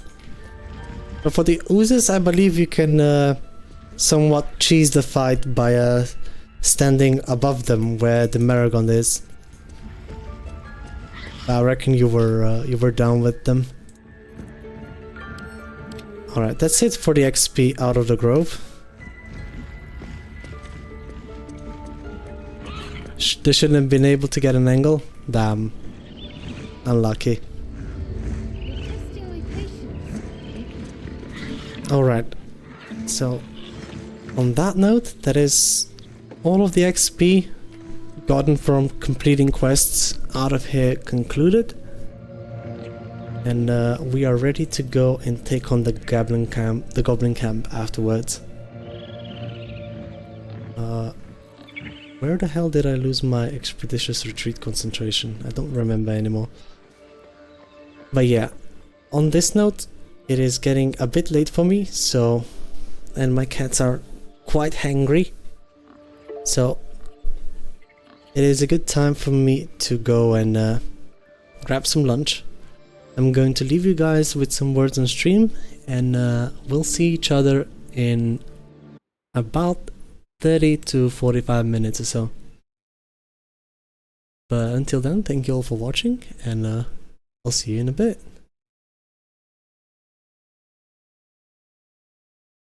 You can, but it's a boring spot, I agree.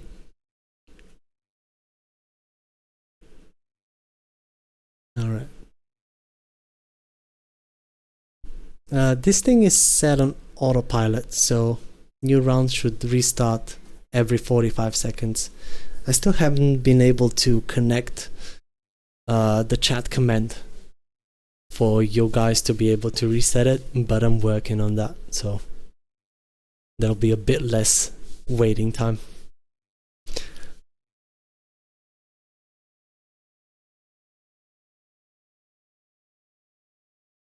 Alright, see you in a bit.